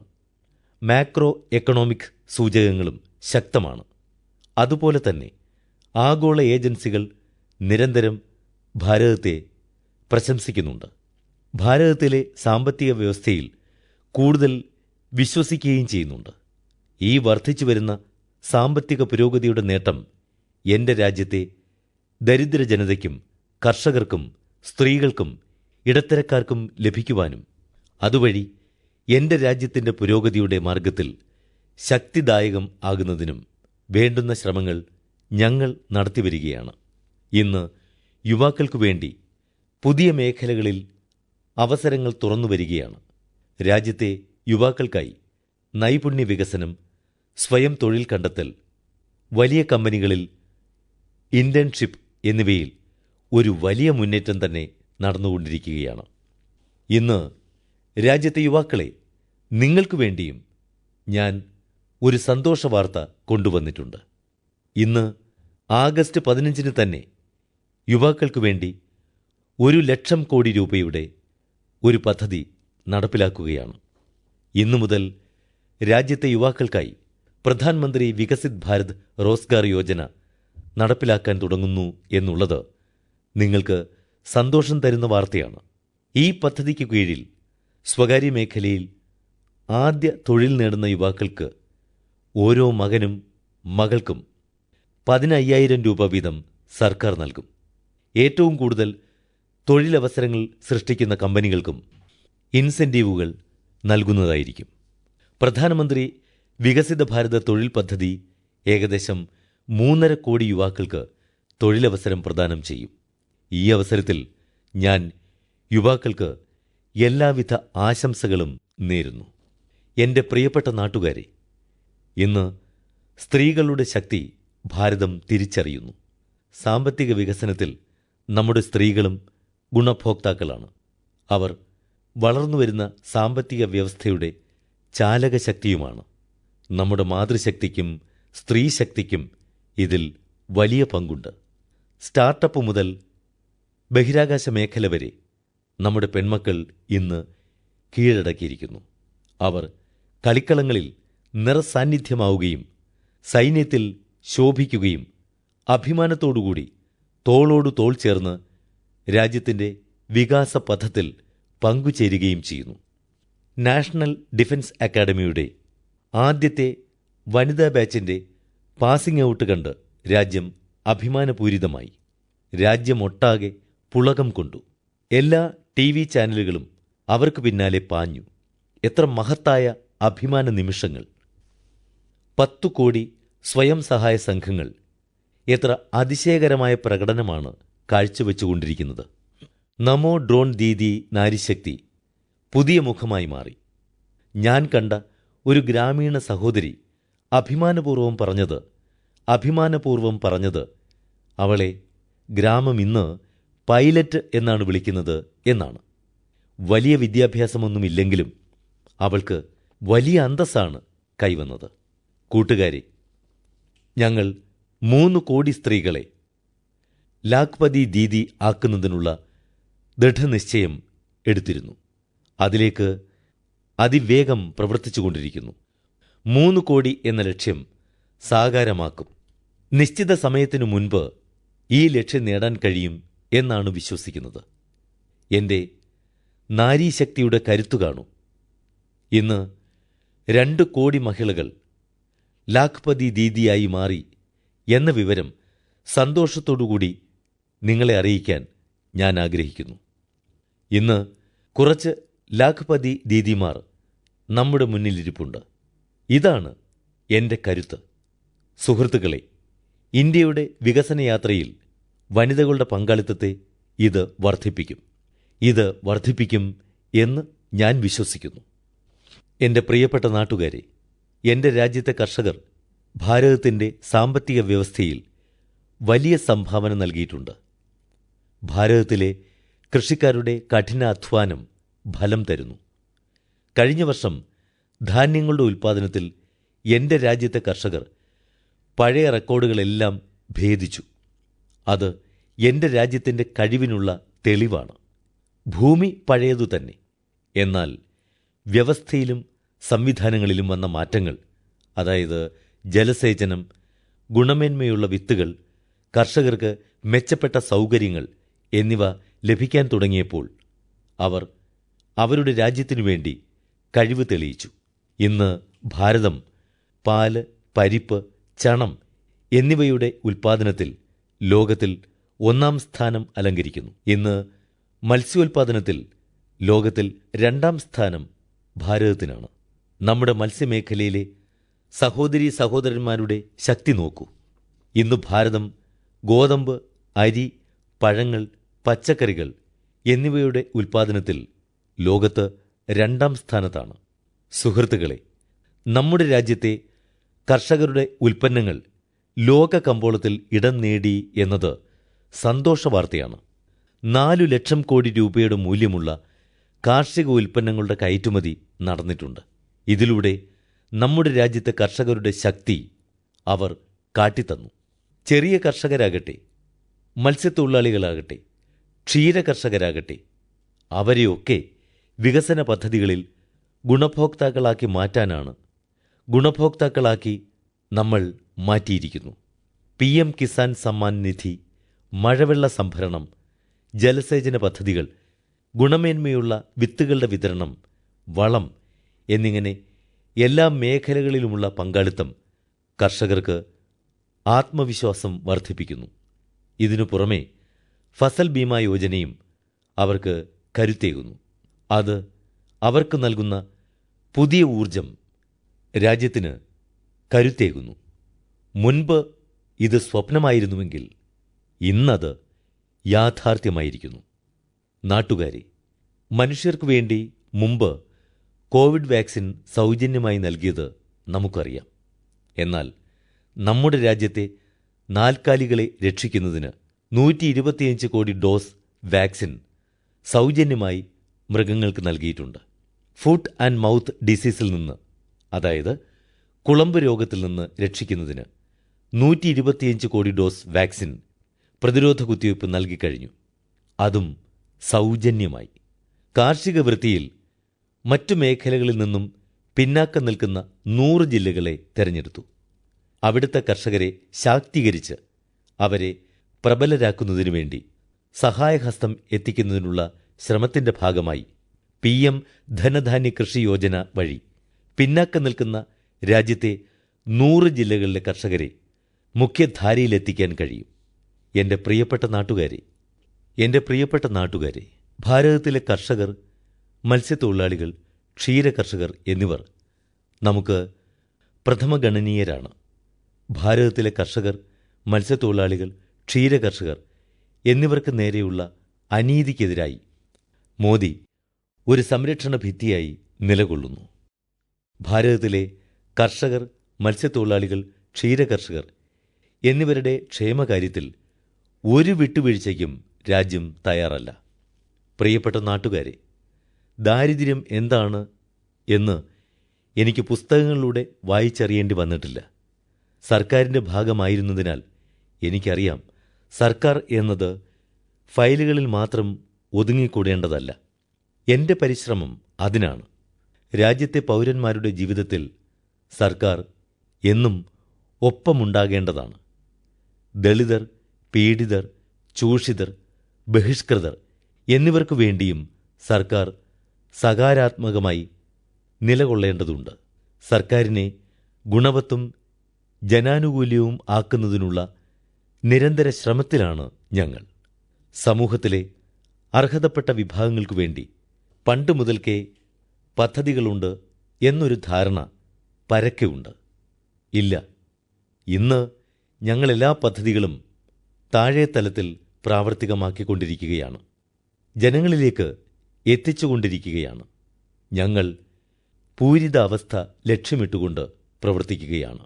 സാമൂഹിക നീതിയുടെ നടപ്പാക്കലിൻ്റെ ഏറ്റവും ശരിയായ മാനദണ്ഡം എന്തെന്നാൽ അർഹതയുള്ള ഒരാളെയും വിട്ടുപോകുന്നില്ല എന്ന് ഉറപ്പാക്കുന്നതിന് ഓരോരുത്തരുടെയും വീട്ടുപടിക്കൽ എത്തുകയും അവർക്ക് അർഹതപ്പെട്ടത് നൽകുകയും ചെയ്യുന്നത് സർക്കാരിൻ്റെ കർത്തവ്യമായി കണക്കാക്കുന്നതാണ്.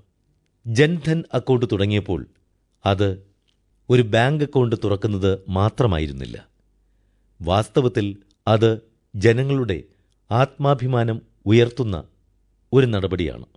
ബാങ്കുകളുടെ വാതിൽ എനിക്കു വേണ്ടി കൂടിയുള്ളതാണ്, എനിക്കും ബാങ്കിൽ കടന്നു ചെന്ന് കസേരയിലിരുന്ന് സംസാരിക്കാനുള്ള അവകാശമുണ്ട് എന്ന് എല്ലാവരിലും വിശ്വാസം ഉറപ്പിക്കുന്ന ഒരു നടപടിയായിരുന്നു അത്. ആയുഷ്മാൻ ഭാരത് രോഗങ്ങൾ നിശബ്ദരായി സഹിക്കുക എന്ന നിവൃത്തികേടിൽ നിന്നും ജനത്തിന് മോചനം നൽകി. അവർക്ക് നല്ല ആരോഗ്യം പ്രദാനം ചെയ്യുന്നതിന് ഉള്ള പദ്ധതിയാണ്. നമ്മൾ മുതിർന്ന പൗരന്മാർക്ക് 5 ലക്ഷം രൂപയിലധികം സഹായം നൽകിക്കൊണ്ട് അവരുടെ ആരോഗ്യം സംരക്ഷിക്കുന്നതിനും എല്ലാവർക്കും ചികിത്സ ഉറപ്പാക്കുന്നതിനും ശ്രമിക്കുമ്പോൾ അത് അവരോടുള്ള കരുതൽ കൂടി കാണിക്കുന്നു. PM ആവാസ് യോജനയുടെ കീഴിൽ 4 കോടി ദരിദ്രർക്ക് വീട് ലഭിച്ചപ്പോൾ മറ്റൊരർത്ഥത്തിൽ ജീവിതത്തിൻ്റെ പുതിയ സ്വപ്നങ്ങൾ കാണാനുള്ള ഇടം അവർക്ക് ലഭിച്ചു. അത് കേവലം 4 ചുമരുകൾ മാത്രമല്ല. സുഹൃത്തുക്കളെ, വഴിയോര കച്ചവടക്കാർക്ക് പലിശക്കടത്തിൽ നിന്ന് ആശ്വാസമായി PM സ്വനിധി യോജന നടപ്പാക്കിയിട്ടുണ്ട്. ഇന്ന് വഴിവാണിഭക്കാർ പോലും UPI വഴി പണത്തിൻ്റെ ക്രയവിക്രയം നടത്തുന്നതായി കാണാൻ കഴിയും. അവസാന വ്യക്തിയിൽ വരെ ഈ മാറ്റമെത്തിക്കുക എന്നുള്ളത് സർക്കാരിൻ്റെ ലക്ഷ്യമാണ്. സമൂഹത്തിൻ്റെ താഴെത്തട്ടിലുള്ള ആളുകളെ വരെ ഉൾക്കൊള്ളിച്ചുകൊണ്ടുള്ള പദ്ധതികൾ വിഭാവന ചെയ്യപ്പെടുന്നതും നടപ്പിലാക്കപ്പെടുന്നതും അത് ജനജീവിതത്തിൽ പരിവർത്തനം കൊണ്ടുവരുന്ന ശക്തമായ മാധ്യമമായാണ്. നിർധനർ, പീഡിതർ, ആദിവാസികൾ, ബഹിഷ്കൃതർ, ദിവ്യാംഗർ, വിധവകൾ, അമ്മമാർ, സഹോദരിമാർ എന്നിവർ സ്വന്തം അവകാശങ്ങൾ നേടിയെടുക്കുന്നതിനു വേണ്ടി സർക്കാർ ഓഫീസുകളിൽ കയറിയിറങ്ങി ജീവിതം ഹോമിച്ചിരുന്നു. ഇന്ന് സർക്കാർ ഓരോരുത്തരുടെയും വീട്ടുപടിക്കലെത്തുന്നു. ആവശ്യങ്ങൾ പൂർണ്ണമാക്കുന്നതിനുള്ള പ്രവർത്തനങ്ങളെല്ലാം സ്വമേധയാ ചെയ്യുന്നു. കോടിക്കണക്കിന് ഗുണഭോക്താക്കൾക്ക് പദ്ധതികളുടെ പ്രയോജനം ലഭിക്കുന്നു. ഡയറക്റ്റ് ബെനിഫിറ്റ് ട്രാൻസ്ഫർ ഒരു വലിയ വിപ്ലവാത്മകമായ മാറ്റമാണ്.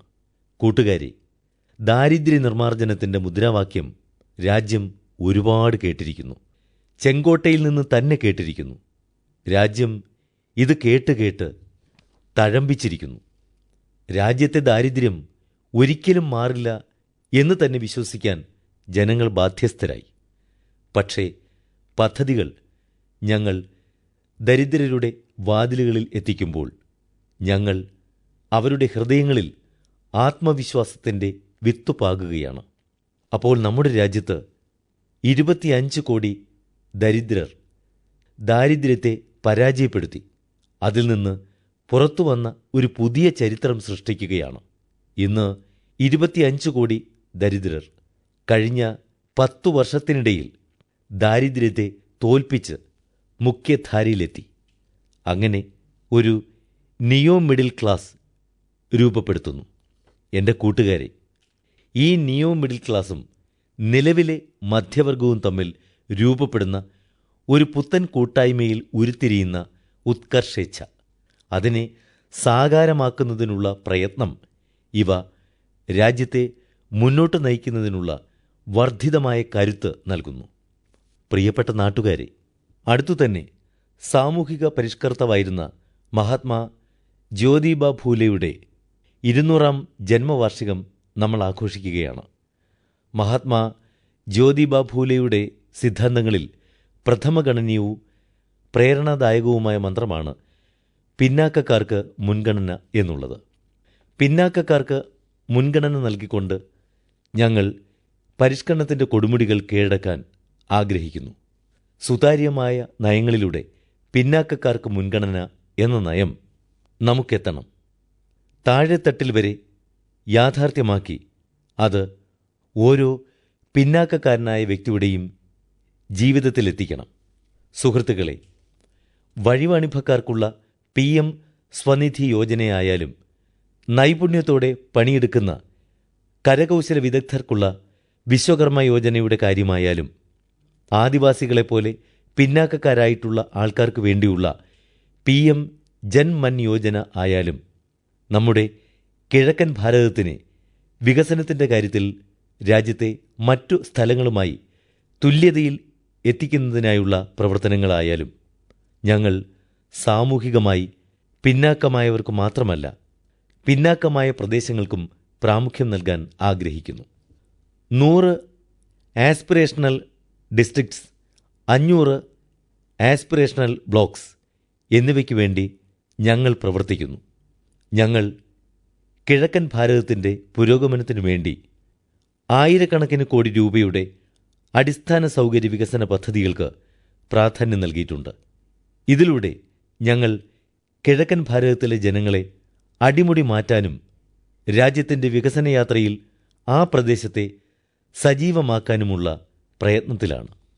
ജീവിതത്തിൻ്റെ എല്ലാ മേഖലകളിലും വികസനമുണ്ടാകണം. വികസനത്തിന് കായിക വിനോദങ്ങളും പ്രധാനമാണ്. കുട്ടികൾ കായിക വിനോദങ്ങളിൽ സമയം ചെലവഴിക്കുന്നത് മാതാപിതാക്കൾ ഇഷ്ടപ്പെടാത്ത ഒരു കാലമുണ്ടായിരുന്നു. ഇന്ന് സ്ഥിതി പൂർണ്ണമായും മാറിയിരിക്കുന്നു. കുട്ടികൾ കായിക വിനോദങ്ങളിൽ താൽപ്പര്യം പ്രകടിപ്പിച്ചാൽ മാതാപിതാക്കൾ അതിൽ അഭിമാനിക്കുന്നു. ഇത് നല്ലൊരു ലക്ഷണമായി ഞാൻ കരുതുന്നു. എൻ്റെ രാജ്യത്തിലെ കുടുംബങ്ങൾ കായിക വിനോദങ്ങൾക്ക് പ്രോത്സാഹനം നൽകുന്നത് കാണുമ്പോൾ ഞാൻ അഭിമാനിക്കുന്നു. രാജ്യത്തിൻ്റെ ഭാവിക്ക് ഇത് ശുഭകരമായ ലക്ഷണമാണെന്ന് ഞാൻ കരുതുന്നു. പ്രിയപ്പെട്ടവരെ, ഈ കായിക വിനോദത്തെ പ്രോത്സാഹിപ്പിക്കുന്നതിനായി ഞങ്ങൾ പതിറ്റാണ്ടുകൾക്ക് ശേഷം ദേശീയ കായിക നയം കൊണ്ടുവന്നു. കായിക ലോകത്തിൻ്റെ സമഗ്ര വികസനത്തിന് ഖേലോ ഭാരത് നയം കൊണ്ടുവന്നു. സ്കൂൾ തലം മുതൽ ഒളിമ്പിക്സ് വരെ ഒരു സമ്പൂർണ്ണ ഇക്കോസിസ്റ്റം വികസിപ്പിക്കാൻ ഞങ്ങൾ ആഗ്രഹിക്കുന്നു. അത് പരിശീലനത്തിൻ്റെ ക്രമീകരണത്തിനായാലും കായിക സൗകര്യങ്ങൾക്കായാലും ഫിറ്റ്നസ്സിനായാലും സ്പോർട്സ് ഗ്രൗണ്ടിനായാലും ആവശ്യമുള്ള കായിക ഉപകരണങ്ങൾ ലഭ്യമാക്കുന്നതിനായാലും കായിക ഉപകരണങ്ങളുടെ ചെറുകിട വ്യവസായങ്ങൾക്കായാലും, അതായത് ഒറ്റപ്പെട്ട സ്ഥലങ്ങളിലെ കുട്ടികളിലേക്ക് ഈ ഇക്കോസിസ്റ്റം എത്തിക്കാൻ ഞങ്ങൾ ആഗ്രഹിക്കുന്നു. എന്നാൽ സുഹൃത്തുക്കളെ, ഞാൻ ഫിറ്റ്നസ്സിനെക്കുറിച്ച് പറയുമ്പോൾ അല്ലെങ്കിൽ സ്പോർട്സിനെക്കുറിച്ച് പറയുമ്പോൾ ഒരാശങ്ക നിങ്ങളുടെ മുന്നിൽ വയ്ക്കാൻ ഞാൻ ആഗ്രഹിക്കുകയാണ്. നമ്മുടെ രാജ്യത്തെ എല്ലാ കുടുംബങ്ങളും ഇത് ഗൗരവത്തിലെടുക്കണം. അമിതവണ്ണം നമ്മുടെ രാജ്യത്ത് ഒരു വലിയ പ്രതിസന്ധിയായി മാറുകയാണ്. വരും വർഷങ്ങളിൽ 3-ൽ 1 വീതം അമിതവണ്ണം ഉള്ളവരായിരിക്കും എന്ന് എക്സ്പേർട്സ് പറയുന്നു. നമ്മൾ അമിതവണ്ണം തടയണം. അതിനായി നമ്മൾ പലതും ചെയ്യേണ്ടതുണ്ട്. ഞാനൊരു ചെറിയ നിർദ്ദേശം വയ്ക്കുകയാണ്. പാചക എണ്ണ വാങ്ങുമ്പോൾ 10% കുറയ്ക്കുമെന്നും 10% കുറച്ച് എണ്ണ ഉപയോഗിക്കുമെന്നും കുടുംബങ്ങൾ തീരുമാനിക്കണം. അങ്ങനെ ചെയ്ത് അമിതവണ്ണത്തിനെതിരായ പോരാട്ടത്തിൽ വിജയിക്കുന്നതിന് നമ്മുടെ സംഭാവന നൽകണം. പ്രിയപ്പെട്ട നാട്ടുകാരെ, നമ്മുടെ രാജ്യം ഭാഗ്യമുള്ളതാണ്. ആയിരക്കണക്കിന് വർഷം പഴക്കമുള്ള പൈതൃകം നമുക്കുണ്ട്. അതിൽ നിന്ന് നമ്മൾ നിരന്തരമായ ഊർജവും പ്രചോദനവും ത്യാഗത്തിൻ്റെയും തപസ്സിൻ്റെയും പാതയും നേടുന്നു. ഗുരു തേജ് ബഹാദൂറിൻ്റെ 350ാം രക്തസാക്ഷിത്വ വർഷമാണിത്. രാജ്യത്തിൻ്റെ സംസ്കാരം സൂക്ഷിക്കുന്നതിനും മൂല്യങ്ങൾ സംരക്ഷിക്കുന്നതിനും എല്ലാം ത്യജിച്ച അദ്ദേഹത്തെ ഞാൻ നമിക്കുന്നു. സുഹൃത്തുക്കളെ, നമ്മുടെ സംസ്കാരത്തിൻ്റെ ശക്തി നമ്മുടെ വൈവിധ്യമാണ്. വൈവിധ്യത്തെ ആഘോഷിക്കാൻ നമ്മൾ ആഗ്രഹിക്കുന്നു. വൈവിധ്യം ആഘോഷിക്കുന്നത് ഒരു ശീലമാക്കാൻ ആഗ്രഹിക്കുന്നു. നമ്മുടെ ഭാരതമാതാവ് പലതരം പൂക്കളാൽ അലങ്കരിച്ച ഒരു പൂന്തോട്ടമാണ്. വൈവിധ്യത്താൽ സമ്പന്നമാണ് നമ്മുടെ അഭിമാനം. വൈവിധ്യം നമുക്ക് ഒരു മഹത്തായ പൈതൃകമാണ്, ആത്മാഭിമാനമാണ്. ഇന്ത്യയുടെ വൈവിധ്യം എങ്ങനെ പുലർന്നു എന്ന് പ്രയാഗ്രാജിലെ കുംഭമഹാമേളയിൽ നമ്മൾ കണ്ടു. ഒരേ സ്ഥലത്ത്, ഒരേ വികാരത്തോടെ, ഒരേ ആത്മാവോടെ, ഒരേ അധ്വാനത്തോടെ കോടിക്കണക്കിന് ആളുകൾ ഒത്തുകൂടുന്നത് ലോകത്തിന് ഒരു വലിയ അത്ഭുതമായി.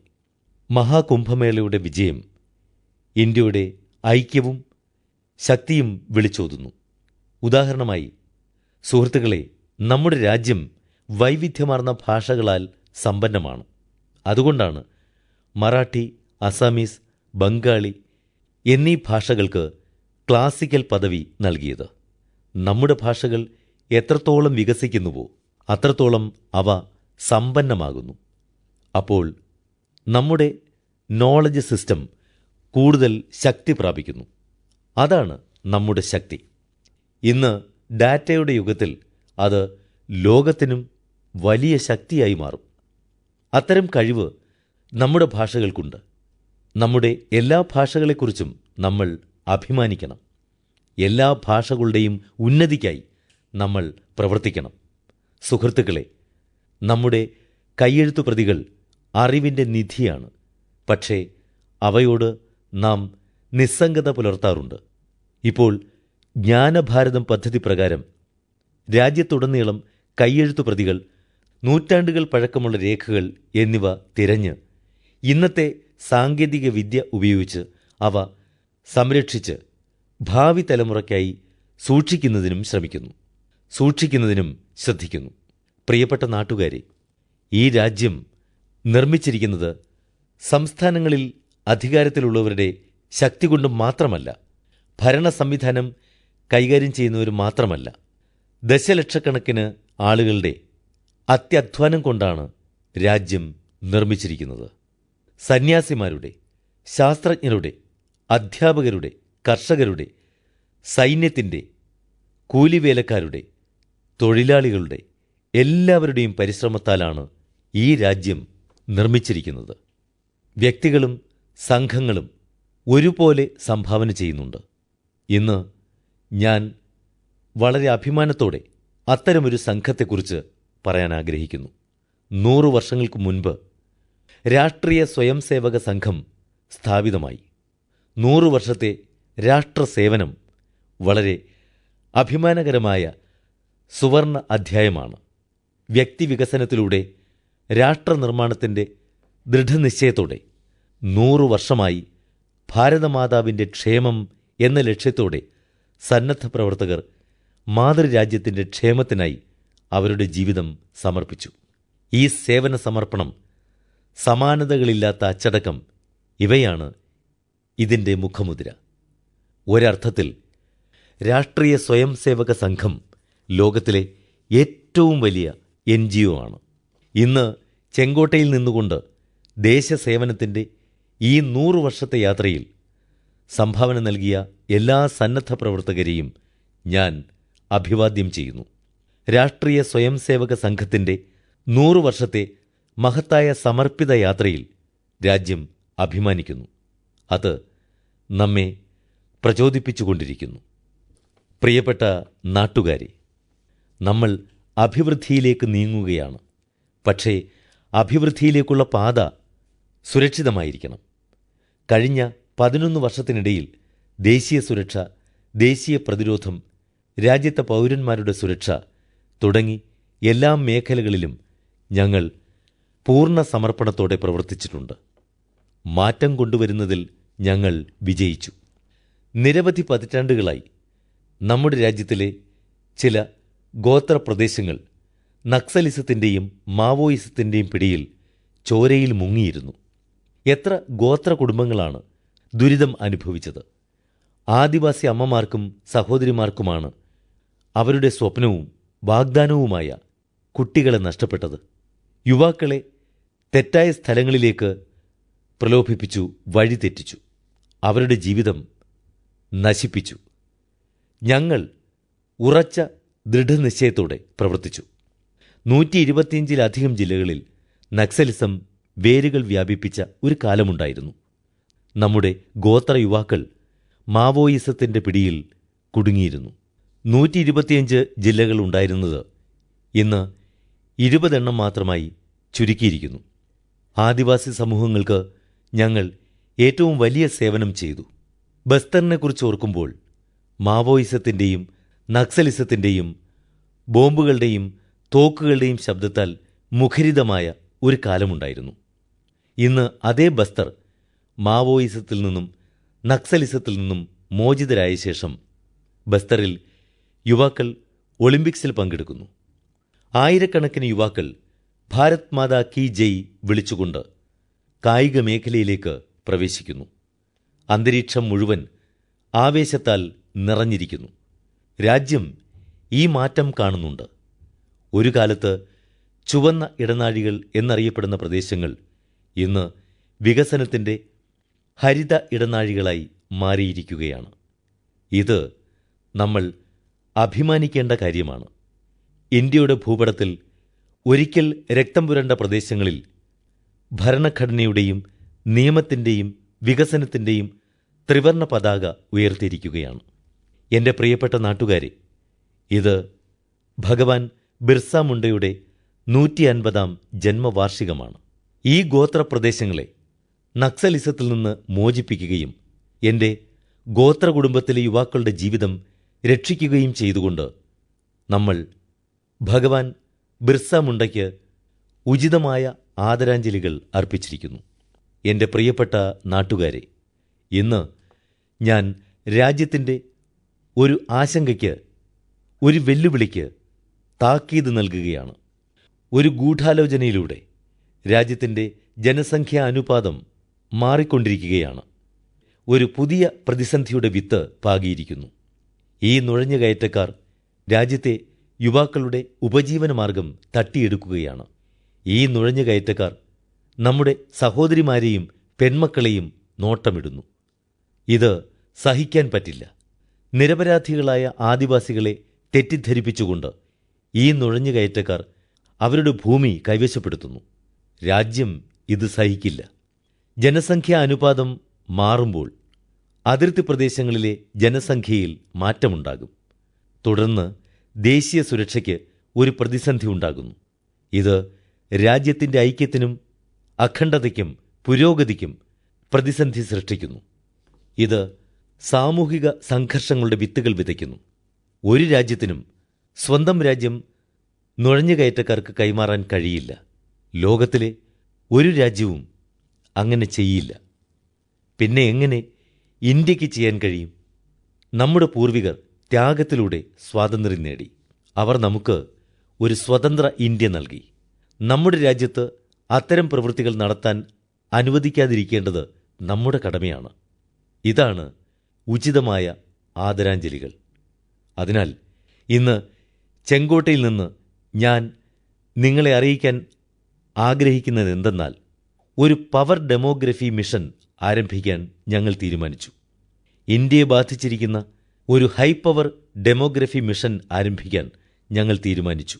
ഇന്ത്യയെ ബാധിച്ചിരിക്കുന്ന ഗുരുതരമായ പ്രതിസന്ധി സമയബന്ധിതമായി ഒഴിവാക്കാൻ ഈ മിഷന് തീർച്ചയായും സാധിക്കും. ഈ ദിശയിലാണ് നമ്മൾ മുന്നോട്ടു പോകുന്നത്. എൻ്റെ പ്രിയപ്പെട്ട നാട്ടുകാരെ, നാളെ ജന്മാഷ്ടമിയുടെ പാവനമായ ദിവസമാണ്. ഭഗവാൻ കൃഷ്ണൻ്റെ ജന്മോത്സവം രാജ്യം മുഴുവൻ ആഘോഷിക്കുകയാണ്. ഭഗവാൻ ശ്രീകൃഷ്ണനെ ഓർക്കുമ്പോൾ ഇന്ന് ലോകമെമ്പാടും യുദ്ധരീതി മാറിക്കൊണ്ടിരിക്കുന്നതായി കാണുന്നു. ഇന്ത്യ പുതിയ യുദ്ധരീതികൾ കൈകാര്യം ചെയ്യാൻ കഴിവുള്ളവരാണെന്ന് നാം കണ്ടതാണ്. ഓപ്പറേഷൻ സിന്ദൂറിലൂടെ സാങ്കേതിക വിദ്യയിൽ നമ്മൾക്കുള്ള വൈദഗ്ധ്യം നാം തെളിയിച്ചിട്ടുണ്ട്. പാകിസ്ഥാൻ നമ്മുടെ സൈന്യതാവളങ്ങളിൽ, വ്യോമതാവളങ്ങളിൽ, സെൻസിറ്റീവ് സ്ഥലങ്ങളിൽ, ആരാധനാലയങ്ങളിൽ നമ്മുടെ ജനങ്ങളെ മിസൈലുകളും ഡ്രോണുകളും ഉപയോഗിച്ച് ആക്രമിച്ചിട്ടുണ്ട്. രാജ്യം ഇത് കണ്ടു. എന്നാൽ കഴിഞ്ഞ 10 വർഷമായി രാജ്യത്തെ സുരക്ഷിതമായി നിലനിർത്താൻ നടത്തിയ ശ്രമങ്ങളുടെ ഫലമായി നമ്മുടെ സൈനികരും സാങ്കേതിക വിദ്യയും അവരുടെ ഓരോ ആക്രമണത്തെയും നിഷ്പ്രഭമാക്കി. അവർക്ക് നമ്മളുടെ ഒരു കണിക പോലും നാശനഷ്ടം ഉണ്ടാക്കാൻ കഴിഞ്ഞില്ല. രാജ്യത്തിൻ്റെ സംരക്ഷണത്തിനും രാജ്യത്തെ പൗരന്മാരുടെ സുരക്ഷയ്ക്കും വേണ്ടി ഇന്ന് നാം നേടിയെടുത്ത വൈദഗ്ധ്യം കൂടുതൽ വികസിപ്പിക്കേണ്ടതുണ്ട്. അതിനാൽ സുഹൃത്തുക്കളെ, ഞാനൊരു ദൃഢനിശ്ചയമെടുത്തിട്ടുണ്ട്. എനിക്ക് നിങ്ങളുടെ അനുഗ്രഹം വേണം. കോടി കോടി നാട്ടുകാരുടെ അനുഗ്രഹം വേണം. കാരണം എത്ര അഭിവൃദ്ധിയുണ്ടായാലും ദേശസുരക്ഷയോട് ഒരാൾ നിസ്സംഗത പുലർത്തിയാൽ സമൃദ്ധി കൊണ്ട് ഒരു പ്രയോജനവും ഉണ്ടാകുകയില്ല. അതിനാൽ സുരക്ഷയുടെ മഹത്വം വളരെ വലുതാണ്. അതുകൊണ്ട് ഇന്ന് ചെങ്കോട്ടയിൽ നിന്ന് ഞാൻ പറയുകയാണ്, 2035 വരുന്ന 10 വർഷത്തിനുള്ളിൽ തന്ത്രപ്രധാന മേഖലകളിലും ആശുപത്രികൾ, റെയിൽവേകൾ, ആരാധനാലയങ്ങൾ തുടങ്ങിയ രാജ്യത്തെ എല്ലാ പ്രധാന സ്ഥലങ്ങളിലും പുതിയ സാങ്കേതിക വിദ്യകൾ വഴി പൂർണ്ണ സുരക്ഷ നൽകും. ഈ സുരക്ഷ പരിരക്ഷ വികസിപ്പിച്ചുകൊണ്ടിരിക്കും. ഓരോ പൗരനും സുരക്ഷിതത്വം തോന്നണം. ഏതു തരത്തിലുള്ള സാങ്കേതിക വിദ്യയും നമ്മെ ആക്രമിക്കാൻ വന്നാൽ നമ്മുടെ സാങ്കേതിക വിദ്യ അതിനേക്കാൾ മികച്ചതായിരിക്കണം. അതുകൊണ്ടാണ് 2035 വരുന്ന 10 വർഷങ്ങളിൽ ഈ ദേശീയ സുരക്ഷയാണ് ഞാൻ ആഗ്രഹിക്കുന്നത്. അതുകൊണ്ടാണ് ഭഗവാൻ ശ്രീകൃഷ്ണനിൽ നിന്ന് പ്രചോദനം ഉൾക്കൊണ്ട് ശ്രീകൃഷ്ണന്റെ സുദർശന ചക്രത്തിന്റെ പാത നമ്മൾ തെരഞ്ഞെടുത്തത്. മഹാഭാരത യുദ്ധം നടക്കുമ്പോൾ ശ്രീകൃഷ്ണൻ തന്റെ സുദർശന ചക്രം ഉപയോഗിച്ച് സൂര്യപ്രകാശം തടഞ്ഞ് ഇരുട്ടാക്കി. ജയദ്രഥനെ കൊല്ലാൻ അർജുനൻ എടുത്ത പ്രതിജ്ഞ നിറവേറ്റി. ഇത് സുദർശന ചക്രത്തിന്റെ ശക്തിയുടെയും യുദ്ധതന്ത്രത്തിന്റെയും ഫലമാണ്. ഇനി രാജ്യം സുദർശന ചക്ര ദൗത്യം ആരംഭിക്കും. ഈ സുദർശന ചക്ര ദൗത്യം ഒരു ശക്തമായ ആയുധ സംവിധാനമാണ്. ഇത് ശത്രുവിന്റെ ആക്രമണത്തെ നിർവീര്യമാക്കുക മാത്രമല്ല, ശത്രുവിനെ പല മടങ്ങ് കൂടുതൽ തിരിച്ചടിക്കുകയും ചെയ്യും. ഇന്ത്യയുടെ ഈ ദൗത്യമായ സുദർശൻ ചക്രത്തിനായി ചില അടിസ്ഥാന കാര്യങ്ങളും ഞങ്ങൾ തീരുമാനിച്ചിട്ടുണ്ട്. വരുന്ന 10 വർഷത്തിനുള്ളിൽ അത് വളരെ ഗൗരവമായി മുന്നോട്ട് കൊണ്ടുപോകാൻ ഞങ്ങൾ ആഗ്രഹിക്കുന്നു. ഒന്നാമതായി, ഈ മുഴുവൻ ആധുനിക സംവിധാനവും അതിൻ്റെ ഗവേഷണവും വികസനവും അതിൻ്റെ നിർമ്മാണവും നമ്മുടെ രാജ്യത്ത് മാത്രം ചെയ്യണം. അത് നമ്മുടെ രാജ്യത്ത് യുവാക്കളുടെ കഴിവുകൾ ഉപയോഗിച്ച് ചെയ്യണം. രണ്ടാമതായി, യുദ്ധത്തിൻ്റെ കാര്യത്തിൽ ഭാവിയിലെ സാധ്യതകൾ കണക്കാക്കുകയും +1 തന്ത്രം രൂപപ്പെടുത്തുകയും ചെയ്യുന്ന ഒരു സംവിധാനം ഉണ്ടാകും. മൂന്നാമതായി, സുദർശൻ ചക്രത്തിന് ഒരു ശക്തി ഉണ്ടായിരുന്നു. അതിനൊരു കൃത്യതയുണ്ടായിരുന്നു. പോകേണ്ട സ്ഥലത്ത് പോയി കൃഷ്ണന്റെ അടുത്ത് മടങ്ങിയെത്തും. ഈ സുദർശൻ ചക്രത്തിലൂടെ ടാർഗറ്റഡ് പ്രിസൈസ് ആക്ഷനു വേണ്ടിയുള്ള സംവിധാനം വികസിപ്പിക്കുന്നതിലേക്ക് നമ്മൾ മുന്നോട്ടു പോകും. അതിനാൽ യുദ്ധത്തിൻ്റെ മാറിക്കൊണ്ടിരിക്കുന്ന രീതികളിൽ രാജ്യത്തിൻ്റെ സുരക്ഷയ്ക്കും പൗരന്മാരുടെ സുരക്ഷയ്ക്കും വേണ്ടി വലിയ പ്രതിബദ്ധതയോടെ ഈ പ്രവർത്തനം മുന്നോട്ട് കൊണ്ടുപോകുമെന്ന് ഞാൻ പ്രതിജ്ഞ ചെയ്യുന്നു. എൻ്റെ പ്രിയപ്പെട്ട നാട്ടുകാരെ, നമ്മൾ ജനാധിപത്യത്തെക്കുറിച്ച് സംസാരിക്കുമ്പോൾ, സ്വതന്ത്ര ഇന്ത്യയെക്കുറിച്ച് സംസാരിക്കുമ്പോൾ നമ്മുടെ ഭരണഘടനയാണ് നമുക്ക് ഉത്തമമായ ദീപസ്തംഭം, നമ്മുടെ പ്രചോദന കേന്ദ്രം. എന്നാൽ 50 വർഷങ്ങൾക്ക് മുൻപ് ഇന്ത്യൻ ഭരണഘടനയെ കഴുത്തു ഞെരിച്ചു. ഇന്ത്യൻ ഭരണഘടനയെ പിന്നിൽ നിന്ന് കുത്തി. രാജ്യം ഒരു ജയിലറയാക്കി. അടിയന്തരാവസ്ഥ ഏർപ്പെടുത്തി. അടിയന്തരാവസ്ഥയുടെ 50 വർഷങ്ങൾ പൂർത്തിയാകുന്നു. രാജ്യത്തെ ഒരു തലമുറയും ഭരണഘടനയുടെ കഴുത്തു ഞെരിച്ച പാപം ഒരിക്കലും മറക്കരുത്. ഇന്ത്യൻ ഭരണഘടനയെ ശ്വാസം മുട്ടിച്ചവരെ മറക്കരുത്. ഇന്ത്യൻ ഭരണഘടനയോടുള്ള നമ്മുടെ സമർപ്പണം ശക്തിപ്പെടുത്തി നാം മുന്നോട്ടു പോകണം. അതാണ് നമ്മുടെ പ്രചോദനം. എൻ്റെ പ്രിയപ്പെട്ട നാട്ടുകാരെ, ഈ ചെങ്കോട്ടയിൽ നിന്ന് ഞാൻ പഞ്ചപ്രാണയെക്കുറിച്ച് സംസാരിച്ചിരുന്നു. ഇന്ന് ഞാൻ ചെങ്കോട്ടയിൽ നിന്ന് എൻ്റെ നാട്ടുകാരെ ഒരിക്കൽ കൂടി ഓർമ്മിപ്പിക്കാൻ ആഗ്രഹിക്കുന്നു. ഒരു വികസിത ഇന്ത്യ കെട്ടിപ്പടുക്കാൻ നമ്മൾ നിൽക്കുകയോ തലകുനിക്കുകയോ ചെയ്യില്ല. നമ്മൾ കഠിനാധ്വാനം ചെയ്യുന്നത് തുടർന്നുകൊണ്ടേയിരിക്കും. 2047 നമ്മുടെ കൺമുന്നിൽ ഒരു വികസിത ഇന്ത്യയെ സൃഷ്ടിക്കും. എൻ്റെ പ്രിയപ്പെട്ട നാട്ടുകാരെ, നമ്മുടെ ജീവിതത്തിലും വ്യവസ്ഥകളിലും നിയമങ്ങളിലും പാരമ്പര്യങ്ങളിലും അടിമത്തത്തിൻ്റെ ഒരു കണിക പോലും അവശേഷിപ്പിക്കില്ല എന്നതാണ് നമ്മുടെ രണ്ടാമത്തെ പ്രതിജ്ഞ. എല്ലാത്തരം അടിമത്തത്തിൽ നിന്നും മോചനം നേടുന്നതുവരെ നമ്മൾ വിശ്രമിക്കില്ല. എൻ്റെ പ്രിയപ്പെട്ട നാട്ടുകാരെ, നമ്മുടെ പൈതൃകത്തെക്കുറിച്ച് നമുക്ക് അഭിമാനമുണ്ട്.